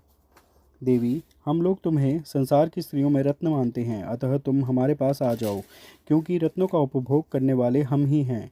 चंचल कटाक्षों वाली सुंदरी, तुम मेरी या मेरे भाई महापराक्रमी निशुंभ की सेवा में आ जाओ, क्योंकि तुम रत्न स्वरूपा हो। मेरा वरण करने से तुम्हें तुलना रहित महान ऐश्वर्य की प्राप्ति होगी। अपनी बुद्धि से यह विचार कर तुम मेरी पत्नी बन जाओ। ऋषि कहते हैं, दूत के यूं कहने पर कल्याणमयी भगवती दुर्गा देवी, जो इस जगत को धारण करती हैं, मन ही मन गंभीर भाव से मुस्कुराईं और इस प्रकार बोली। देवी ने कहा, दूत, तुमने सत्य कहा है, इसमें तनिक भी मिथ्या नहीं है। शुंभ तीनों लोकों का स्वामी है और निशुंभ भी उसके समान पराक्रमी है, किंतु इस विषय में मैंने जो प्रतिज्ञा कर ली है उसे मिथ्या कैसे करूं? मैंने अपनी अल्प बुद्धि के कारण पहले से जो प्रतिज्ञा कर रखी है उसे सुनो। जो मुझे संग्राम में जीत लेगा, जो मेरे अभिमान को चूर्ण कर देगा, तथा संसार में जो मेरे समान बलवान होगा, वही मेरा स्वामी होगा। इसलिए शुंभ अथवा महादैत्य निशुंभ स्वयं ही यहाँ पधारे और मुझे जीतकर शीघ्र ही मेरा पाणी ग्रहण कर लें। इसमें विलंब की क्या आवश्यकता है? दूत बोला, देवी, तुम घमंड से भरी हो, मेरे सामने ऐसी बातें न करो। तीनों लोकों में कौन ऐसा पुरुष है जो शुंभ निशुंभ के सामने खड़ा हो सके? देवी, अन्य दैत्यों के सामने भी सारे देवता युद्ध में नहीं ठहर सकते, फिर तुम अकेली स्त्री होकर कैसे ठहर सकती हो? जिन शुंभ आदि दैत्यों के सामने इंद्र आदि सब देवता भी युद्ध में खड़े नहीं हुए, उनके सामने तुम स्त्री रत्न होकर कैसे जाओगी? इसलिए तुम मेरे ही कहने से शुंभ निशुंभ के पास चलो। ऐसा करने से तुम्हारे गौरव की रक्षा होगी, अन्यथा जब वे केश पकड़कर घसीटेंगे तब तुम्हें अपनी प्रतिष्ठा खोकर जाना पड़ेगा। देवी ने कहा, तुम्हारा कहना ठीक है। शुंभ बलवान है और निशुंभ भी बड़े पराक्रमी हैं, किंतु क्या करूं? मैंने पहले बिना सोचे समझे प्रतिज्ञा कर ली है, अतः अब तुम जाओ। मैंने तुमसे जो कुछ कहा है वह सब दैत्यराज से आदरपूर्वक कहना, फिर वे जो उचित जान पड़े करें। इस प्रकार श्री मार्कंडेय पुराण में सांवर्णिक मनवंतर की कथा के अंतर्गत देवी महात्म्य में देवी दूत संवाद नामक 5वां पाठ पूरा हुआ। आप सब प्रेम से बोलिए, जय माता दी। ओम श्री गणेशाय नमः। जय माता दी। दुर्गा सप्तशती का 6ठा अध्याय धूम्रलोचन के वध पर आधारित है। 6ठो अध्याय धूम्रलोचन वध। ध्यान। मैं सर्वगेश्वर भैरव के अंक में निवास करने वाली परमोत्कृष्ट पद्मावती देवी का चिंतन करता हूँ। वे नागराज के आसन पर बैठी हैं। नागों के फणों में सुशोभित होने वाली मणियों की विशाल माला से उनकी देहलता उद्दासित हो रही है। सूर्य के समान उनका तेज है। 3 नेत्र उनकी शोभा बढ़ा रहे हैं। वे हाथों में माला, कुंभ, कपाल और कमल लिए हुए हैं तथा उनके मस्तक में अर्धचंद्र का मुकुट सुशोभित है। ऋषि कहते हैं, देवी का यह कथन सुनकर दूत को बड़ा अमर्ष हुआ और उसने दैत्यराज के पास जाकर सब समाचार विस्तार पूर्वक कह सुनाया।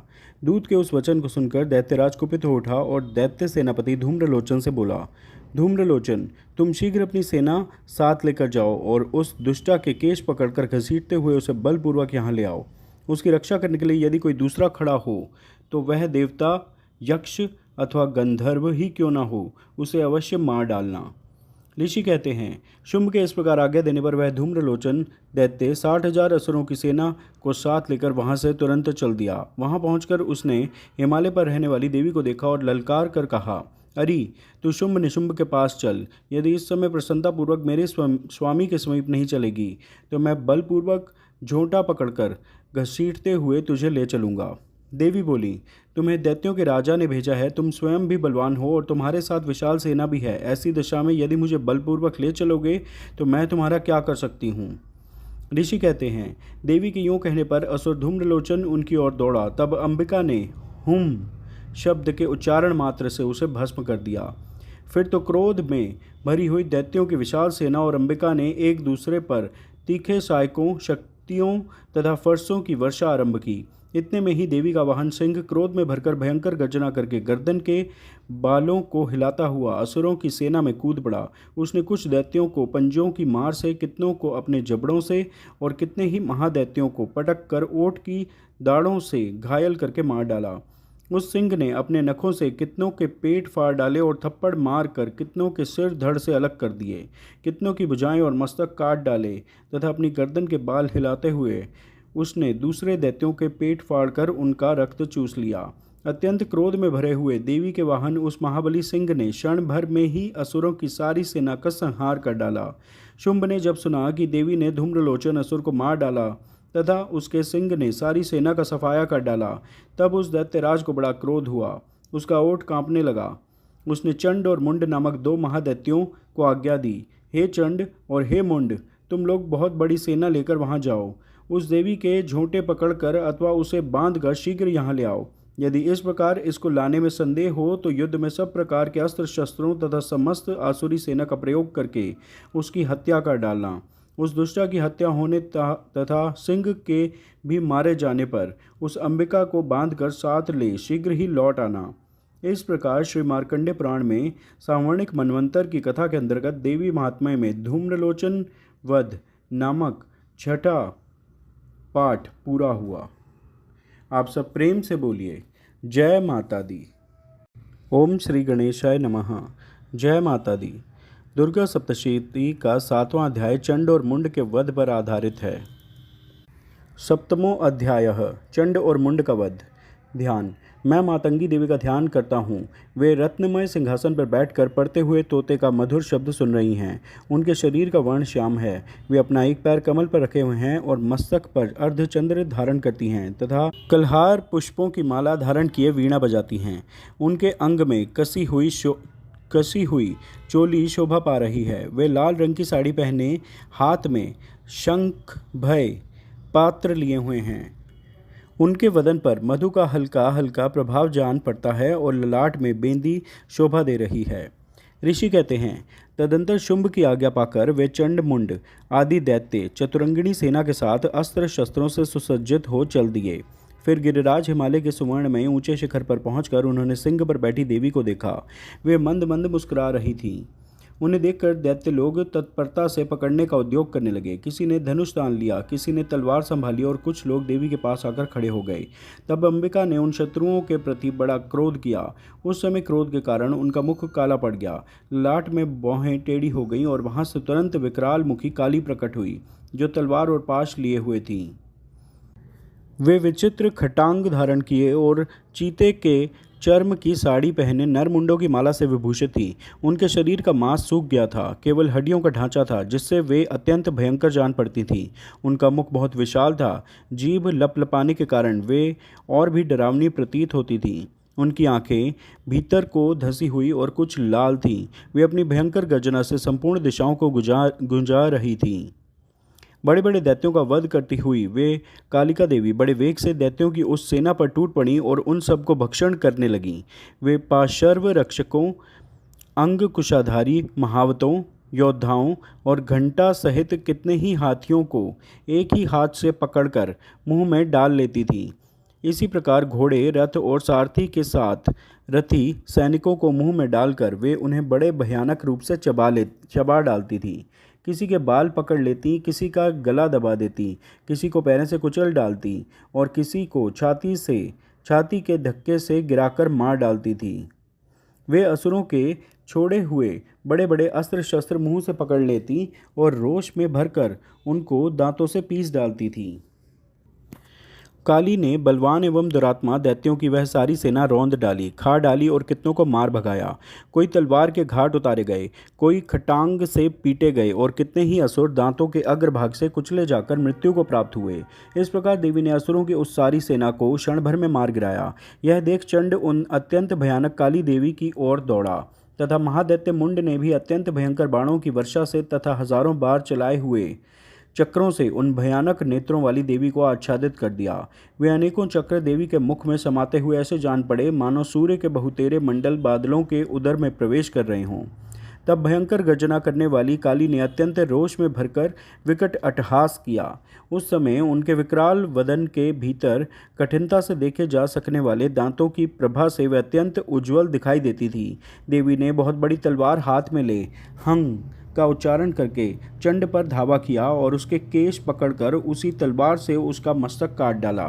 चंड को मारा गया देखकर मुंड भी देवी की ओर दौड़ा। तब देवी ने रोष में भरकर उसे भी तलवार से घायल करके धरती पर सुला दिया। महापराक्रमी चंड और मुंड को मारा गया देख मरने से बची हुई बाकी सेना भय से व्याकुल हो चारों ओर भाग गई।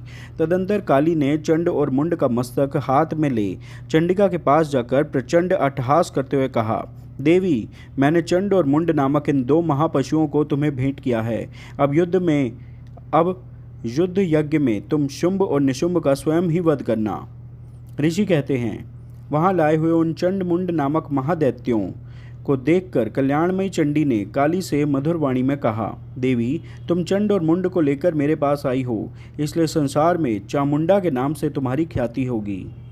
इस प्रकार श्री मार्कंडेय पुराण में सावर्णिक मनवंतर की कथा के अंतर्गत देवी महात्म्य में चंड मुंड वध नामक 7वां पाठ पूरा हुआ। आप सब प्रेम से बोलिए, जय माता दी। ओम श्री गणेशाय नमः। जय माता दी। दुर्गा सप्तशती का 8वां अध्याय रक्तबीज के वध पर आधारित है। अष्टमो अध्याय रक्तबीज वध। ध्यान। मैं अणिमा आदि सिद्धिमयी किरणों से आवृत भवानी का ध्यान करता हूँ। उनके शरीर का रंग लाल है, नेत्रों में करुणा लहरा रही है तथा हाथों में पाश, अंगकुश, बाण और धनुष शोभा पाते हैं। ऋषि कहते हैं, चंड और मुंड नामक दैत्यों के मारे जाने तथा बहुत सी सेना का संहार हो जाने पर दैत्यों के राजा प्रतापी शुंभ के मन में बड़ा क्रोध हुआ और उसने दैत्यों की संपूर्ण सेना को युद्ध के लिए कूच करने की आज्ञा दी। वह बोला, आज उदयुद्ध नामक 86 दैत्य सेनापति अपनी सेनाओं के साथ युद्ध के लिए प्रस्थान करें। कंबू नाम वाले दैत्यों के 84 सेनानायक अपनी वाहिनी से घिरे हुए यात्रा करें। 50 कोटि वीर्य कुल के और 100 धौम्र कुल के असुर सेनापति मेरी आज्ञा से सेना सहित कूच करें। कालक, दोहृद, मौर्य और काल के असुर भी युद्ध के लिए तैयार हो मेरी आज्ञा से तुरंत प्रस्थान करें। भयानक शासन करने वाला असुरराज शुंभ इस प्रकार आज्ञा दे सहस्त्रों बड़ी बड़ी सेनाओं के साथ युद्ध के लिए प्रस्तुत हुआ। उसकी अत्यंत भयंकर सेना आती देख चंडिका ने अपने धनुष की टंकार से पृथ्वी और आकाश के बीच का भाग गुंजा दिया। राजन, तदंतर देवी के सिंह ने बड़े जोर जोर से दहाड़ना आरंभ किया। फिर अंबिका ने घंटे के शब्द से उस ध्वनि को और भी बढ़ा दिया। धनुष की टंकार, सिंह की दहाड़ और घंटे की ध्वनि से संपूर्ण दिशाएं गूंज उठी। उस भयंकर शब्द से काली ने अपने विकराल मुख को और भी बढ़ा लिया तथा इस प्रकार वे विजयिनी हुई। उस तुमुल नाद को सुनकर दैत्यों की सेनाओं ने चारों ओर से आकर चंडिका देवी, सिंह तथा काली देवी को क्रोधपूर्वक घेर लिया। राजन, इसी बीच में असुरों के विनाश तथा देवताओं के अभ्युदय के लिए ब्रह्मा, शिव, कार्तिकेय, विष्णु तथा इंद्र आदि देवों की शक्तियाँ, जो अत्यंत पराक्रम और बल से संपन्न थीं, उनके शरीरों से निकलकर उन्हीं के रूप में चंडिका देवी के पास गईं। जिस देवता का जैसा रूप, जैसी वेशभूषा और जैसा वाहन है, ठीक वैसे ही साधनों से संपन्न हो उसकी शक्ति असुरों से युद्ध करने के लिए आई। सबसे पहले हंस युक्त विमान पर बैठी हुई अक्षसूत्र और कमंडलू से सुशोभित ब्रह्मा जी की शक्ति उपस्थित हुई, जिसे ब्रह्माणी कहते हैं। महादेव जी की शक्ति वृषभ पर आरूढ़ हो, हाथों में श्रेष्ठ त्रिशूल धारण किए, महानाग का कंकण पहने, मस्तक में चंद्र रेखा से विभूषित हो वहां आ पहुंची।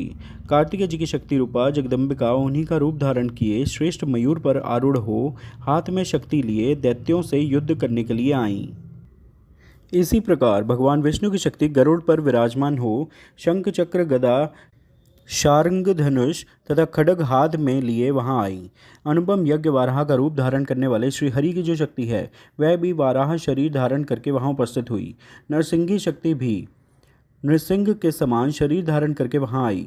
उसके गर्दन के बालों के झटके से आकाश के तारे बिखरे पड़ते थे। इसी प्रकार इंद्र की शक्ति वज्र हाथ में लिए गजराज ऐरावत पर बैठकर आई।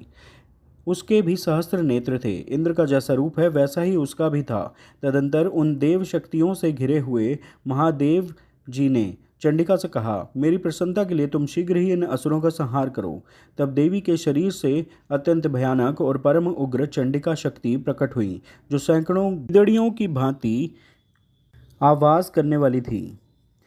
उस अपराजिता देवी ने धूमिल जटा वाले महादेव जी से कहा, भगवान, आप शुंभ निशुंभ के पास दूत बनकर जाइए और उन अत्यंत गर्वीले दानव शुंभ एवं शुंभ दोनों से कहिए, साथ ही उनके अतिरिक्त भी जो दानव युद्ध के लिए वहां उपस्थित हों, उनको भी यह संदेश दीजिए, दैत्यों, यदि तुम जीवित रहना चाहते हो तो पाताल को लौट जाओ।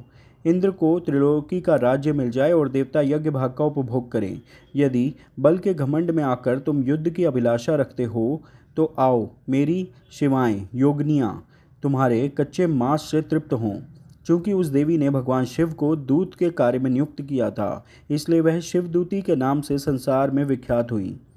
वे महादैत्य भी भगवान शिव के मुँह से देवी के वचन सुनकर क्रोध में भर गए और जहाँ कात्यायनी विराजमान थी उस ओर बढ़े।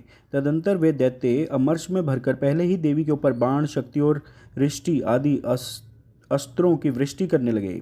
तब देवी ने भी खेल खेल में ही धनुष की टंकार की और उससे छोड़े हुए बड़े बड़े बाणों द्वारा दैत्यों को चलाए हुए बाण, शूल, शक्ति और फरसों को काट डाला। फिर काली उनके आगे होकर शत्रुओं को शूल के प्रहार से विदीर्ण करने लगी और खट्टांग से उनका कचूमर निकालती हुई रणभूमि में विचरने लगी। ब्रह्माणी भी जिस जिस ओर दौड़ती उसी ओर अपने कमंडलू का जल छिड़क कर शत्रुओं के ओज और पराक्रम को नष्ट कर देती थी। माहेश्वरी ने त्रिशूल से तथा वैष्णवी ने चक्र से और अत्यंत क्रोध में भरी हुई कुमार कार्तिकेय की शक्ति ने शक्ति से दैत्यों का संहार आरंभ किया।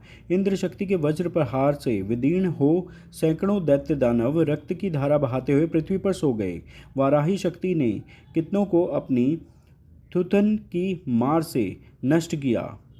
दाढ़ों के अग्रभाग से कितनों की छाती छेद डाली तथा कितने ही दैत्य उसके चक्र की चोट से विदीर्ण होकर गिर पड़े। नरसिंही भी दूसरे महादैत्यों को अपने नखों से विदीर्ण करके खाती और सिंहनाद से दिशाओं एवं आकाश को गुंजाती हुई युद्ध क्षेत्र में विचरने लगी। कितने ही असुर शिवदूती के प्रचंड अट्टहास से अत्यंत भयभीत हो पृथ्वी पर गिर पड़े और गिरने पर उन्हें शिवदूती ने उस समय अपना ग्रास बना लिया। इस प्रकार क्रोध में भरे हुए मातृगणों को नाना प्रकार के उपायों से बड़े बड़े असुरों का मर्दन करते देख दैत्य सैनिक भाग खड़े हुए। मातृगणों से पीड़ित दैत्यों को युद्ध से भागते देख रक्तबीज नामक महादैत्य क्रोध में भरकर युद्ध करने के लिए आया। उसके शरीर से जब रक्त की बूंद पृथ्वी पर गिरती तब उसी के समान शक्तिशाली एक दूसरा महादैत्य पृथ्वी पर पैदा हो जाता। महासुर रक्तबीज हाथ में गदा लेकर इंद्र शक्ति के साथ युद्ध करने लगा। तब इंद्री ने अपने वज्र से रक्तबीज को मारा।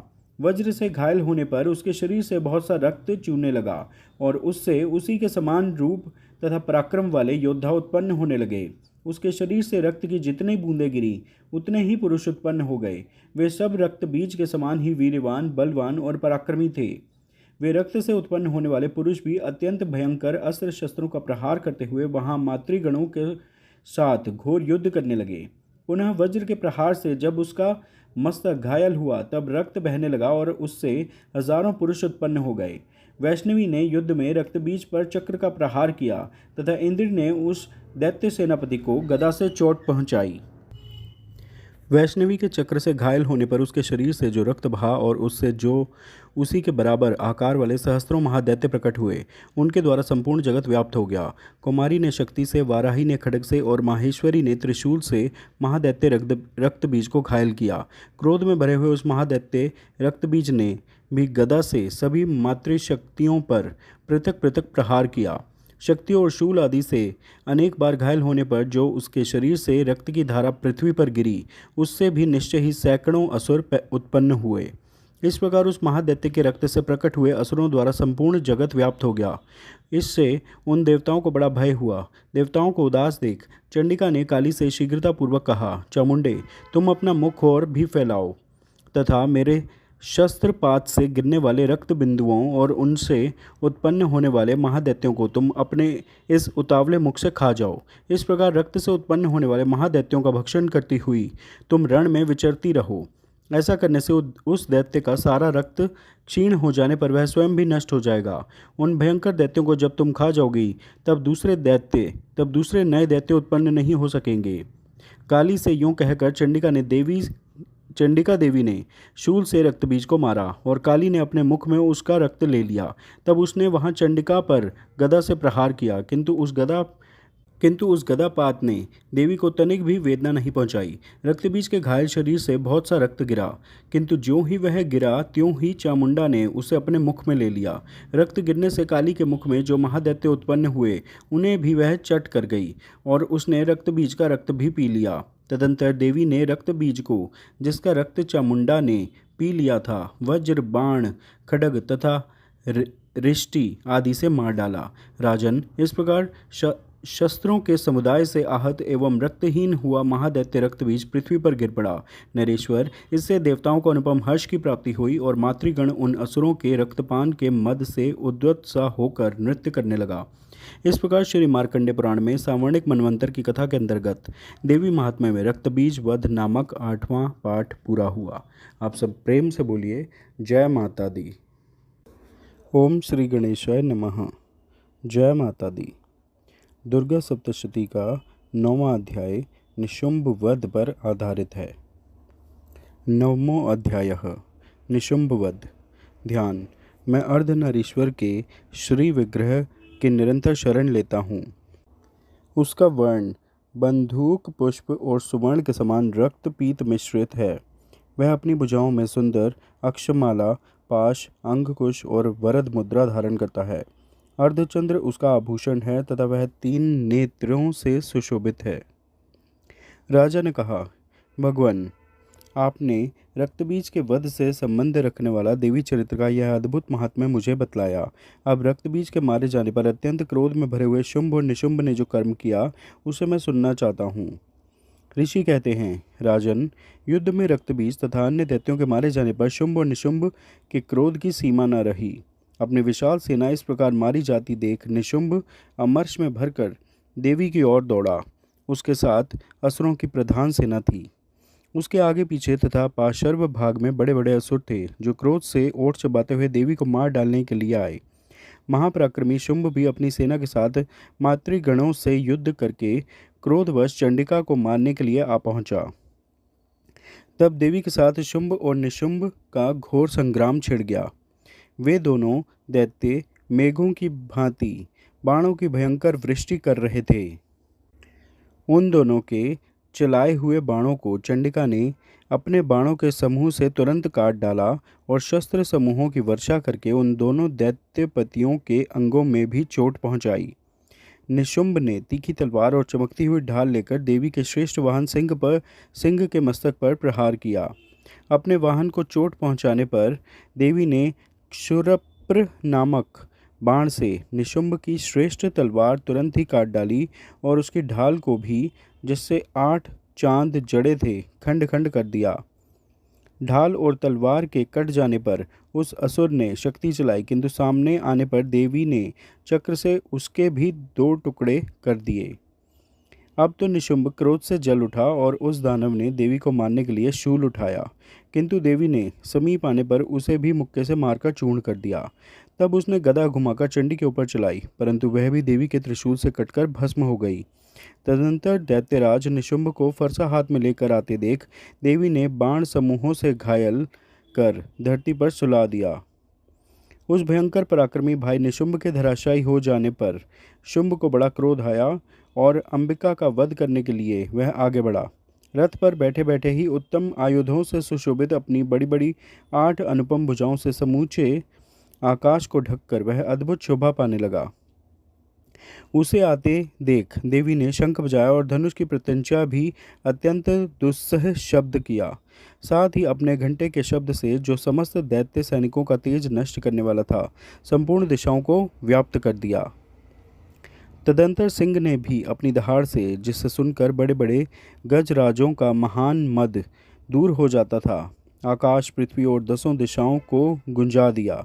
फिर काली ने आकाश में उछलकर अपने दोनों हाथों से पृथ्वी पर आघात किया। उससे ऐसा भयंकर शब्द हुआ जिससे पहले के सभी शब्द शांत हो गए। तत्पश्चात शिवदूती ने दैत्यों के लिए अमंगलजनक अट्टहास किया।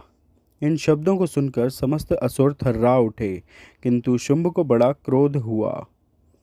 उस समय देवी ने जब शुंभ को लक्ष्य करके कहा, ओ दुरात्मन, खड़ा रह, खड़ा रह। तभी आकाश में खड़े हुए देवता बोल उठे, जय हो, जय हो। शुंभ ने वहां आकर ज्वालाओं से युक्त अत्यंत भयानक शक्ति चलाई। अग्निमय पर्वत के समान आती हुई उस शक्ति को देवी ने बड़ी भारी लूके से दूर हटा दिया। उस समय शुंभ के सिंहनाद से तीनों लोक गूंज उठे। राजन, उसकी प्रतिध्वनि से वज्रपात के समान भयानक शब्द हुआ, जिसने अन्य सब शब्दों को जीत लिया। शुंभ के चलाए हुए बाणों के देवी ने और देवी के चलाए हुए बाणों के शुंभ ने अपने भयंकर बाणों द्वारा सैकड़ों और हजारों टुकड़े कर दिए। तब क्रोध में भरी हुई चंडिका ने शुंभ को शूल से मारा। उसके आघात से मूर्छित हो वह पृथ्वी पर गिर पड़ा। इतने में ही निशुंभ को चेतना हुई और उसने धनुष हाथ में लेकर बाणों द्वारा देवी, काली तथा सिंह को घायल कर डाला।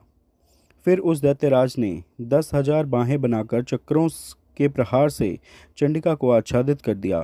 तब दुर्गम पीड़ा का नाश करने वाली भगवती दुर्गा ने कुपित होकर अपने बाणों से उन चक्रों तथा बाणों को काट गिराया। यह देख निशुंभ दैत्य सेना के साथ चंडिका का वध करने के लिए हाथ में गदा ले बड़े वेग से दौड़ा। उसके आते ही चंडी ने तीखी धार वाली तलवार से उसकी गदा को शीघ्र ही काट डाला। तब उसने शूल हाथ में ले लिया।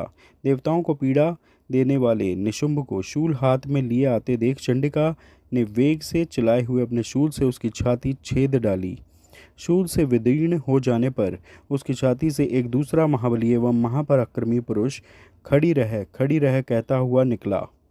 उस निकलते हुए पुरुष की बात सुनकर देवी ठठाकर हंस पड़ी और खड्ग से उन्होंने उसका मस्तक काट डाला। फिर तो वह पृथ्वी पर गिर पड़ा।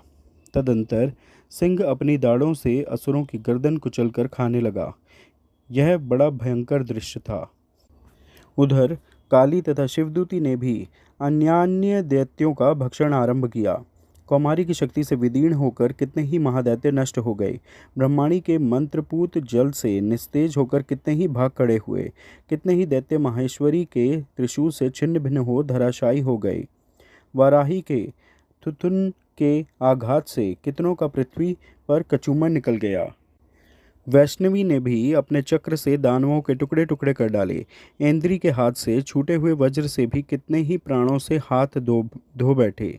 कुछ असुर नष्ट हो गए, कुछ उस महायुद्ध से भाग गए तथा कितने ही काली, शिवदूती तथा सिंह के ग्रास बन गए। इस प्रकार श्री मार्कंडेय पुराण में सांवर्णिक मनवंतर की कथा के अंतर्गत देवी महात्म्य में निशुंभ वध नामक 9वां पाठ पूरा हुआ। आप सब प्रेम से बोलिए, जय माता दी। ओम श्री गणेशाय नमः। जय माँ दुर्गा। दुर्गा सप्तशती का 10वां अध्याय शुंभ के वध पर आधारित है। 10वां अध्याय शुंभ वध। ध्यान। मैं मस्तक पर अर्धचंद्र धारण करने वाली शिव शक्ति स्वरूपा भगवती कामेश्वरी का हृदय में चिंतन करता हूँ। वे तपाए हुए सुवर्ण के समान सुंदर हैं। सूर्य, चंद्रमा और अग्नि, ये ही तीन उनके नेत्र हैं तथा वे अपने मनोहर हाथों में धनुष, बाण, अंगकुश, पाश और शूल धारण किए हुए हैं। ऋषि कहते हैं, राजन, अपने प्राणों के समान प्यारे भाई निशुंभ को मारा गया देख तथा सारी सेना का संहार होता जान शुंभ ने कुपित होकर कहा, दुष्ट दुर्गे, तू बल के अभिमान में आकर झूठ मूठ का घमंड ना दिखा। तू बड़ी माननी बनी हुई है, किंतु दूसरी स्त्रियों के बल का सहारा लेकर लड़ती है। देवी बोली, ओ दुष्ट, मैं अकेली ही हूँ। इस संसार में मेरे सिवा दूसरी कौन है? देख, ये मेरी ही विभूतियाँ हैं, अतः मुझ में ही प्रवेश कर रही हैं। तदंतर ब्रह्माणी आदि समस्त देवियाँ अंबिका देवी के शरीर में लीन हो गईं। उस समय केवल अंबिका देवी ही रह गईं।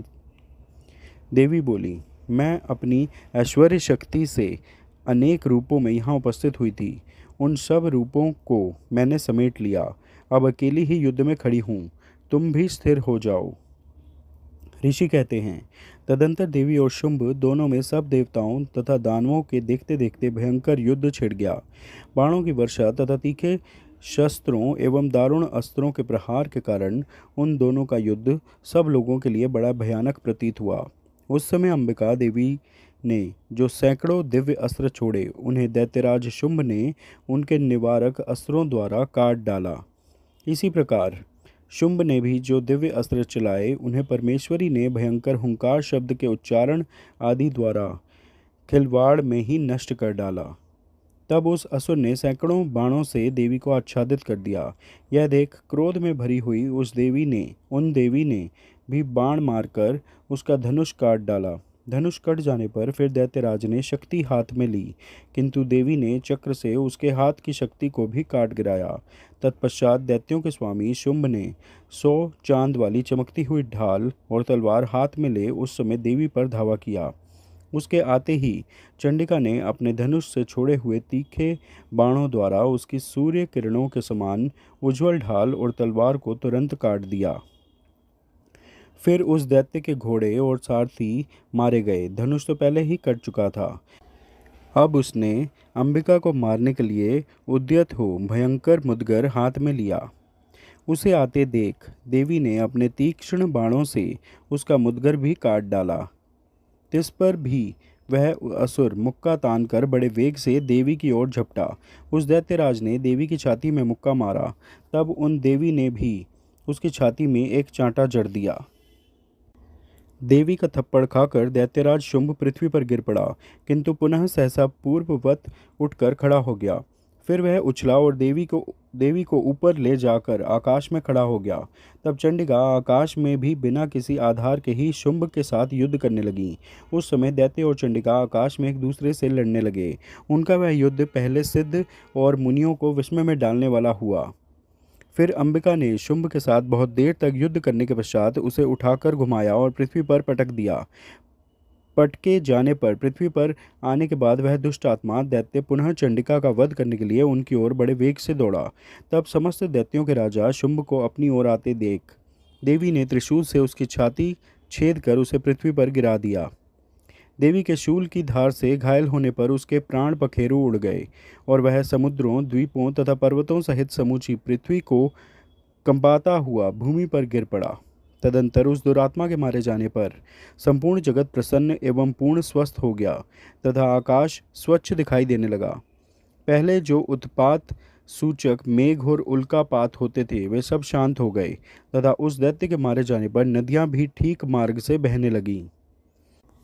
उस समय शुंभ की मृत्यु के बाद संपूर्ण देवताओं का हृदय हर्ष से भर गया और गंधर्व गण मधुर गीत गाने लगे। दूसरे गंधर्व बाजे बजाने लगे और अप्सराएं नाचने लगीं। पवित्र वायु बहने लगी। सूर्य की प्रभा उत्तम हो गई। अग्निशाला की बुझी हुई आग अपने आप प्रज्वलित हो उठी तथा संपूर्ण दिशाओं के भयंकर शब्द शांत हो गए। इस प्रकार श्री मार्कंडेय पुराण में सांवर्णिक मनवंतर की कथा के अंतर्गत देवी महात्मा में शुंभवध नामक 10वां पाठ पूरा हुआ। आप सब प्रेम से बोलिए जय माता दी। ओम श्री गणेशाय नमः। जय माता दी। दुर्गा सप्तशती का 11वां अध्याय नारायणी स्तुति पर आधारित है। एकादशो अध्यायः देवताओं द्वारा देवी की स्तुति तथा देवी द्वारा देवताओं को वरदान। ध्यान। मैं भुवनेश्वरी देवी का ध्यान करता हूँ। उनके श्रीअंगों की आभा प्रभात काल के सूर्य के समान है और मस्तक पर चंद्रमा का मुकुट है।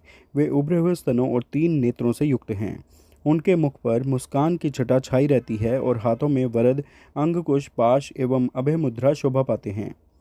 ऋषि कहते हैं, देवी के द्वारा वहाँ महादैत्यपति शुंभ के मारे जाने पर इंद्र आदि देवता अग्नि को आगे करके उन कात्यायनी देवी की स्तुति करने लगे। उस समय अभीष्ट की प्राप्ति होने से उनके मुख कमल दमक उठे थे और उनके प्रकाश से दिशाएं भी जगमगा उठी थी। देवता बोले, शरणागत की पीड़ा दूर करने वाली देवी, हम पर प्रसन्न हो। संपूर्ण जगत की माता, प्रसन्न हो। विश्वेश्वरी, विश्व की रक्षा करो। देवी, तुम ही चराचर जगत की अधीश्वरी हो।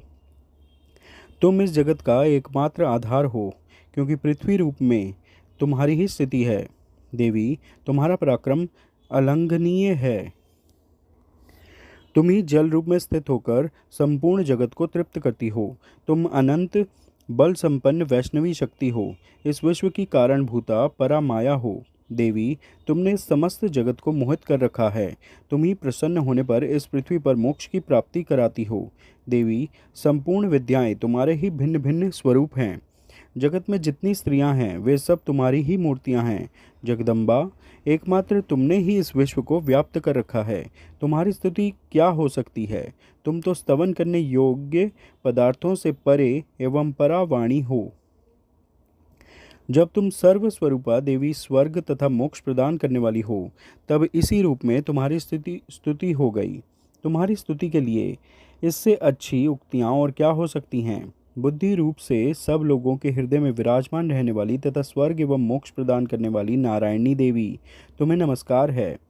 कला, काष्ठा आदि के रूप से क्रमशः परिणाम, अवस्था परिवर्तन की ओर ले जाने वाली तथा विश्व का उपसंहार करने में समर्थ नारायणी, तुम्हें नमस्कार है। नारायणी, तुम सब प्रकार का मंगल प्रदान करने वाली मंगलमयी हो। कल्याणदायिनी शिवा हो। सब पुरुषार्थों को सिद्ध करने वाली शरणागत वत्सला, 3 नेत्रों वाली एवं गौरी हो, तुम्हें नमस्कार है। तुम सृष्टि, पालन और संहार की शक्ति भूता सनातनी देवी, गुणों का आधार तथा सर्वगुणमयी हो। नारायणी, तुम्हें नमस्कार है। शरण में आए हुए दीनों एवं पीड़ितों की रक्षा में संलग्न रहने वाली तथा सबकी पीड़ा दूर करने वाली नारायणी देवी, तुम्हें नमस्कार है। नारायणी, तुम ब्रह्माणी का रूप धारण करके हंसों से जुते हुए विमान पर बैठती तथा कुश मिश्रित जल छिड़कती रहती हो, तुम्हें नमस्कार है। माहेश्वरी रूप से त्रिशूल, चंद्रमा एवं सर्प को धारण करने वाली तथा महान वृषभ की पीठ पर बैठने वाली नारायणी देवी, तुम्हें नमस्कार है। मोरों और मुर्गे से घिरी रहने वाली तथा महाशक्ति धारण करने वाली कुमारी रूप धारिणी निष्पापे नारायणी, तुम्हें नमस्कार है।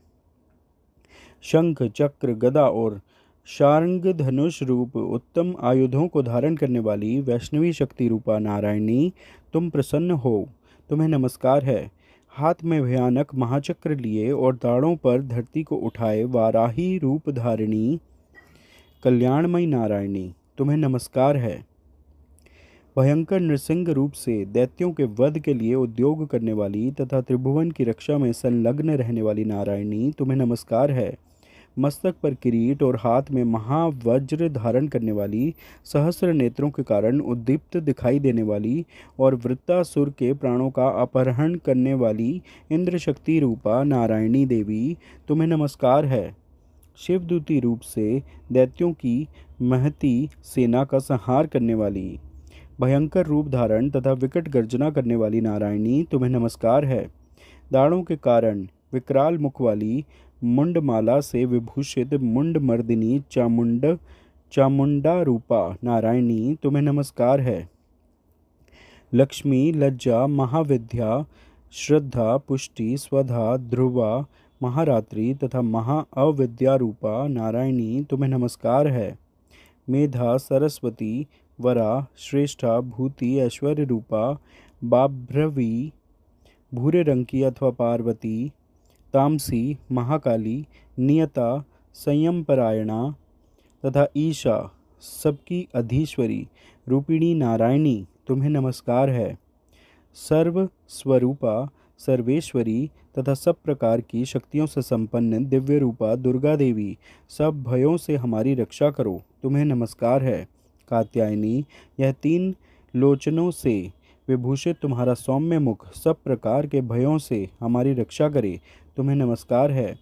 भद्रकाली, ज्वालाओं के कारण विकराल प्रतीत होने वाला, अत्यंत भयंकर और समस्त असुरों का संहार करने वाला तुम्हारा त्रिशूल भय से हमें बचाए, तुम्हें नमस्कार है।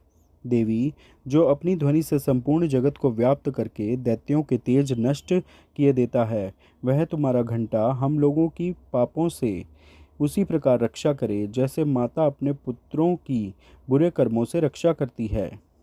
चंडिके, तुम्हारे हाथों में सुशोभित खड्ग जो असुरों के रक्त और चर्बी से चर्चित है, हमारा मंगल करे, हम तुम्हें नमस्कार करते हैं। देवी, तुम प्रसन्न होने पर सब रोगों को नष्ट कर देती हो और कुपित होने पर मनोवांछित सभी कामनाओं का नाश कर देती हो। जो लोग तुम्हारी शरण में जा चुके हैं उन पर विपत्ति तो आती ही नहीं, तुम्हारी शरण में गए हुए मनुष्य दूसरों को शरण देने वाले हो जाते हैं।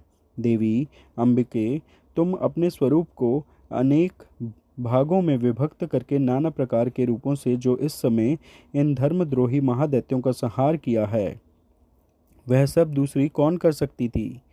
विद्याओं में ज्ञान को प्रकाशित करने वाले, शास्त्रों में तथा आदि वाक्यों वेदों में तुम्हारे सिवा और किसका वर्णन है, तथा तुमको छोड़कर दूसरी कौन ऐसी शक्ति है जो इस विश्व को अज्ञानमय घोर अंधकार से परिपूर्ण ममता रूपी गड़े में निरंतर भटका रही हो। जहाँ राक्षस, जहाँ भयंकर विष वाले सर्प, जहाँ शत्रु, जहाँ लुटेरों की सेना और जहाँ दावानल हो, वहाँ तथा समुद्र के बीच में भी साथ रहकर तुम विश्व की रक्षा करती हो। विश्वेश्वरी, तुम विश्व का पालन करती हो, विश्व रूपा हो, इसलिए संपूर्ण विश्व को धारण करती हो। तुम भगवान विश्वनाथ की भी वंदनीय हो। जो लोग भक्तिपूर्वक तुम्हारे सामने मस्तक झुकाते हैं, वे संपूर्ण विश्व को आश्रय देने वाले होते हैं। देवी, प्रसन्न हो, जैसे इस समय असुरों का वध करके तुमने शीघ्र ही हमारी रक्षा की है, उसी प्रकार सदा हमें शत्रुओं के भय से बचाओ। संपूर्ण जगत का पाप नष्ट कर दो और उत्पात एवं पापों के फलस्वरूप प्राप्त होने वाले महामारी आदि बड़े बड़े उपद्रवों को शीघ्र दूर करो। विश्व की पीड़ा दूर करने वाली देवी, हम तुम्हारे चरणों पर पड़े हुए हैं, हम पर प्रसन्न हो। त्रिलोक निवासियों की पूजनीय परमेश्वरी, सब लोगों को वरदान दो। देवी बोली, देवताओं, मैं वर देने को तैयार हूँ, तुम्हारे मन में जिसकी इच्छा हो वह वर मांग लो। संसार के लिए उस उपकारक वर को मैं अवश्य दूंगी। देवता बोले, सर्वेश्वरी, तुम इसी प्रकार तीनों लोकों की समस्त बाधाओं को शांत करो और हमारे शत्रुओं का नाश करती रहो। देवी बोली, देवताओं, वह वस्तवत मनवंतर के 28वें युग में शुंभ और निशुंभ नाम के 2 अन्य महादैत्य उत्पन्न होंगे। तब मैं नंदगोप के घर में उनकी पत्नी यशोदा के गर्भ से अवतीर्ण हो विंध्याचल में जाकर रहूंगी और उन दोनों असुरों का नाश करूंगी। फिर अत्यंत भयंकर रूप से पृथ्वी पर अवतार ले मैं वैप्रचित्त नाम वाले दानवों का वध करूंगी। उन भयंकर महादैत्यों को भक्षण करते समय मेरे दांत अनार के फूल की भांति लाल हो जाएंगे। तब स्वर्ग में देवता और मृत्युलोक में मनुष्य सदा मेरी स्तुति करते हुए मुझे रक्त दंतिका कहेंगे। फिर जब पृथ्वी पर 100 वर्षों के लिए वर्षा रुक जाएगी और पानी का अभाव हो जाएगा, उस समय मुनियों के स्तवन करने पर मैं पृथ्वी पर अयोनिजा रूप में प्रकट होंगी और 100 नेत्रों से मुनियों को देखूंगी। अतः मनुष्य शताक्षी इस नाम से मेरा कीर्तन करेंगे। देवताओं, उस समय मैं अपने शरीर से उत्पन्न हुए शाकों द्वारा समस्त संसार का भरण पोषण करूंगी। जब तक वर्षा नहीं होगी तब तक वे शाक ही सबके प्राणों की रक्षा करेंगे। ऐसा करने के कारण पृथ्वी पर शाकंभरी के नाम से मेरी ख्याति होगी। उसी अवतार में मैं दुर्गम नामक महादैत्य का वध भी करूंगी। इससे मेरा नाम दुर्गा देवी के रूप से प्रसिद्ध होगा। फिर मैं जब भीम रूप धारण करके मुनियों की रक्षा के लिए हिमालय पर रहने वाले राक्षसों का भक्षण करूंगी, उस समय सब मुनि भक्ति से नतमस्तक होकर मेरी स्तुति करेंगे। तब मेरा नाम भीमा देवी के रूप में विख्यात होगा। जब अरुण नामक दैत्य तीनों लोकों में भारी उपद्रव मचाएगा, तब मैं तीनों लोकों का हित करने के लिए 6 पैरों वाले असंख्य भ्रमरों का रूप धारण करके उस महादैत्य का वध करूंगी। उस समय सब लोग भ्रामरी के नाम से चारों ओर मेरी स्तुति करेंगे। इस प्रकार जब जब संसार में दानवी बाधा उपस्थित होगी, तब तब अवतार लेकर मैं शत्रुओं का संहार करूंगी। इस प्रकार श्री मार्कंडे पुराण में सांवर्णिक मनवंतर की कथा के अंतर्गत देवी महात्म्य में देवी स्तुति नामक 11वां पाठ पूरा हुआ। आप सब प्रेम से बोलिए जय माता दी। ओम श्री गणेशाय नमः। जय माँ दुर्गा। दुर्गा सप्तशती का 12वां अध्याय पुण्य स्तुति पर आधारित है। द्वादशो अध्यायः देवी चरित्रों के पाठ का महात्म्य। ध्यान। मैं 3 नेत्रों वाली दुर्गा देवी का ध्यान करता हूँ। उनके श्रीअंगों की प्रभा बिजली के समान है। वे सिंह के कंधे पर बैठी हुई भयंकर प्रतीत होती हैं। हाथों में तलवार और ढाल लिए अनेक कन्याएं उनकी सेवा में खड़ी हैं। वे अपने हाथों में चक्र, गदा, तलवार, ढाल, बाण, धनुष, पाश और तर्जनी मुद्रा धारण किए हुए हैं। उनका स्वरूप अग्निमय है तथा वे माथे पर चंद्रमा का मुकुट धारण करती हैं। देवी बोली, देवताओं, जो एकाग्रचित होकर प्रतिदिन इन स्तुतियों से मेरा स्तवन करेगा, उसकी सारी बाधा मैं निश्चय ही दूर कर दूंगी। जो मधुकटप का नाश, महिषासुर का वध तथा शुंभ निशुंभ के संहार के प्रसंग का पाठ करेंगे तथा अष्टमी, चतुर्दशी और नवमी को भी जो एकाग्रचित हो भक्तिपूर्वक मेरे उत्तम महात्म्य का श्रवण करेंगे, उन्हें कोई पाप नहीं छू सकेगा।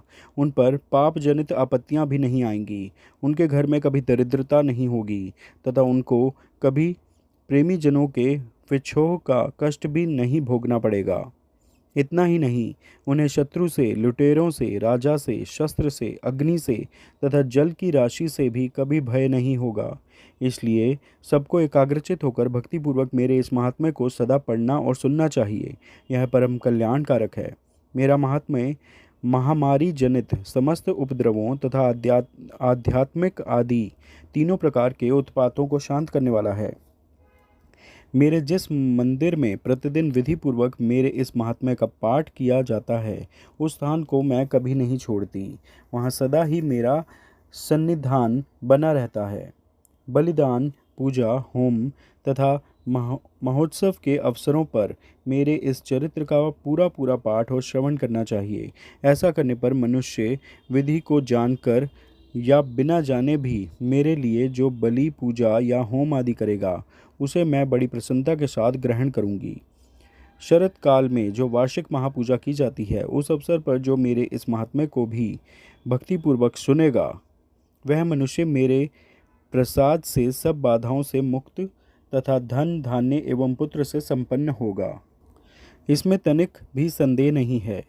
मेरे इस महात्म्य, मेरे प्रादुर्भाव की सुंदर कथाएं तथा युद्ध में किए हुए मेरे पराक्रम सुनने से मनुष्य निर्भय हो जाता है। मेरे महात्म्य का श्रवण करने वाले पुरुषों के शत्रु नष्ट हो जाते हैं। उन्हें कल्याण की प्राप्ति होती तथा उनका कुल आनंदित रहता है। सर्वत्र शांति कर्म में बुरे स्वप्न दिखाई देने पर तथा ग्रह जनित भयंकर पीड़ा उपस्थित होने पर मेरा महात्म्य श्रवण करना चाहिए। इससे सब विघ्न तथा भयंकर ग्रह पीड़ाएं शांत हो जाती हैं और मनुष्यों द्वारा देखा हुआ दुःस्वप्न शुभ स्वप्न में परिवर्तित हो जाता है। बाल ग्रहों से आक्रांत हुए बालकों के लिए यह महात्म्य शांतिकारक है तथा मनुष्यों के संगठन में फूट होने पर यह अच्छी प्रकार मित्रता कराने वाला होता है। यह महात्म्य समस्त दुराचारियों के बल का नाश करने वाला है। इसके पाठ मात्र से राक्षसों, भूतों और पिशाचों का नाश हो जाता है। मेरा यह सब महात्म्य मेरे समीप्य की प्राप्ति कराने वाला है। पशु, पुष्प, अर्घ्य, धूप, दीप, गंध आदि उत्तम सामग्रियों द्वारा पूजन करने से, ब्राह्मणों को भोजन कराने से, होम करने से, प्रतिदिन अभिषेक करने से, नाना प्रकार के अन्य भोगों का अर्पण करने से तथा दान देने आदि से 1 वर्ष तक जो मेरी आराधना की जाती है और उससे मुझे जितनी प्रसन्नता होती है, उतनी प्रसन्नता मेरे इस उत्तम चरित्र का एक बार श्रवण करने मात्र से हो जाती है। यह महात्म्य श्रवण करने पर पापों को हर लेता है और आरोग्य प्रदान करता है। मेरे प्रादुर्भाव का कीर्तन समस्त भूतों से रक्षा करता है तथा मेरा युद्ध विषयक चरित्र दुष्ट दैत्यों का संहार करने वाला है। इसके श्रवण करने पर मनुष्यों को शत्रु का भय नहीं रहता। देवताओं, तुमने और ब्रह्म ऋषियों ने जो मेरी स्तुतियाँ की हैं तथा ब्रह्मा जी ने जो स्तुतियाँ की हैं वे सभी कल्याणमयी बुद्धि प्रदान करती हैं। वन में, सूने मार्ग में अथवा दावानल से घिर जाने पर, निर्जन स्थान में लुटेरों के दाव में पड़ जाने पर या शत्रुओं से पकड़े जाने पर अथवा जंगल में सिंह, व्याघ्र या जंगली हाथियों के पीछा करने पर, कुपित राजा के आदेश से वध या बंधन के स्थान में ले जाए जाने पर अथवा महासागर में नाव पर बैठने के बाद भारी तूफान से नाव के डगमग होने पर और अत्यंत भयंकर युद्ध में शस्त्रों का प्रहार होने पर अथवा वेदना से पीड़ित होने पर, किंग बहुना सभी भयानक बाधाओं के उपस्थित होने पर जो मेरे इस चरित्र का स्मरण करता है वह मनुष्य संकट से मुक्त हो जाता है। मेरे प्रभाव से सिंह आदि हिंसक जंतु नष्ट हो जाते हैं तथा लुटेरे और शत्रु भी मेरे चरित्र का स्मरण करने वाले पुरुष से दूर भागते हैं। ऋषि कहते हैं, यूं कहकर प्रचंड पराक्रम वाली भगवती चंडिका सब देवताओं के देखते देखते वहीं अंतर्ध्यान हो गईं। फिर समस्त देवता भी शत्रुओं के मारे जाने से निर्भय हो पहले की ही भांति यज्ञ भाग का उपभोग करते हुए अपने अपने अधिकार का पालन करने लगे। संसार का विध्वंस कराने वाले महाभयंकर अतुल पराक्रमी देव शत्रु शुंभ तथा महाबली निशुंभ के युद्ध में देवी द्वारा मारे जाने पर शेष दैत्य पाताल लोक में चले गए। राजन, इस प्रकार भगवती अंबिका देवी नित्य होती हुए भी पुनः पुनः प्रकट होकर जगत की रक्षा करती हैं। वे ही इस विश्व को मोहित करती हैं, वे ही जगत को जन्म देती हैं तथा वे ही प्रार्थना करने पर संतुष्ट हो विज्ञान एवं समृद्धि प्रदान करती हैं। राजन, महाप्रलय के समय महामारी का स्वरूप धारण करने वाली वे महाकाली ही इस समस्त ब्रह्मांड में व्याप्त हैं। वे ही समय समय पर महामारी होती और वे ही स्वयं अजन्मा होती हुई भी सृष्टि के रूप में प्रकट होती हैं। वे सनातनी देवी ही समयानुसार संपूर्ण भूतों की रक्षा करती हैं। मनुष्यों के अभ्युदय के समय में वे ही घर में लक्ष्मी के रूप में स्थित हो उन्नति प्रदान करती हैं और वे ही अभाव के समय दरिद्रता बनकर विनाश का कारण होती हैं। पुष्प, धूप और गंध आदि से पूजन करके उनकी स्तुति करने पर वे धन, पुत्र, धार्मिक बुद्धि तथा उत्तम गति प्रदान करती हैं। इस प्रकार श्री मार्कंडेय पुराण में सावर्णिक मनवंतर की कथा के अंतर्गत देवी महात्म्य में फल स्तुति नामक 12वां पाठ पूरा हुआ। आप सब प्रेम से बोलिए जय माता दी। ओम श्री गणेशाय नमः। जय माँ भगवती दुर्गा। दुर्गा सप्तशती का 13वां अध्याय सुरथ और वैश्य को वरदान देने पर आधारित है। त्रयोदशो अध्यायः सुरथ और वैश्य को देवी का वरदान। ध्यान। जो उदय काल के सूर्यमंडल की सी कांति धारण करने वाली हैं, जिनके 4 भुजाएं और 3 नेत्र हैं तथा जो अपने हाथों में पाश, अंगकुश, वर एवं अभय की मुद्रा धारण किए रहती हैं, उन शिवा देवी का मैं ध्यान करता हूँ। ऋषि कहते हैं, राजन, इस प्रकार मैंने तुमसे देवी के उत्तम महात्म्य का वर्णन किया। जो इस जगत को धारण करती हैं उन देवी का ऐसा ही प्रभाव है। वे ही विद्या, ज्ञान उत्पन्न करती हैं। भगवान विष्णु की माया स्वरूपा उन भगवती के द्वारा ही तुम, ये वैश्य तथा अन्यान्य विवेकी जन मोहित होते हैं, मोहित हुए हैं तथा आगे भी मोहित होंगे। महाराज, तुम उन्हीं परमेश्वरी की शरण में जाओ। आराधना करने पर वे ही मनुष्यों को भोग, स्वर्ग तथा मोक्ष प्रदान करती हैं। मार्कंडेय जी कहते हैं, क्रौष्टु की जी मेधा मुनि के ये वचन सुनकर राजा सुरथ ने उत्तम व्रत का पालन करने वाले उन महाभाग महर्षि को प्रणाम किया। वे अत्यंत ममता और राज्यापहरण से बहुत खिन्न हो चुके थे। महामुने, इसलिए विरक्त होकर वे राजा तथा वैश्य तत्काल तपस्या को चले गए और वे जगदम्बा के दर्शन के लिए नदी के तट पर रहकर तपस्या करने लगे। वे वैश्य उत्तम देवी सूक्त का जप करते हुए तपस्या में प्रवृत्त हुए। वे दोनों नदी के तट पर देवी की मिट्टी की मूर्ति बनाकर पुष्प, धूप और हवन आदि के द्वारा उनकी आराधना करने लगे। उन्होंने पहले तो आहार को धीरे धीरे कम किया, फिर बिल्कुल निराहार रहकर देवी में ही मन लगाए एकाग्रता पूर्वक उनका चिंतन आरंभ किया। वे दोनों अपने शरीर के रक्त से प्रोक्षित बलि देते हुए लगातार 3 वर्ष तक संयम पूर्वक आराधना करते रहे। इस पर प्रसन्न होकर जगत को धारण करने वाली चंडिका देवी ने प्रत्यक्ष दर्शन देकर कहा। देवी बोली, राजन तथा अपने कुल को आनंदित करने वाले वैश्य, तुम लोग जिस वस्तु की अभिलाषा रखते हो वह मुझसे मांगो, मैं संतुष्ट हूँ, अतः तुम्हें वह सब कुछ दूंगी।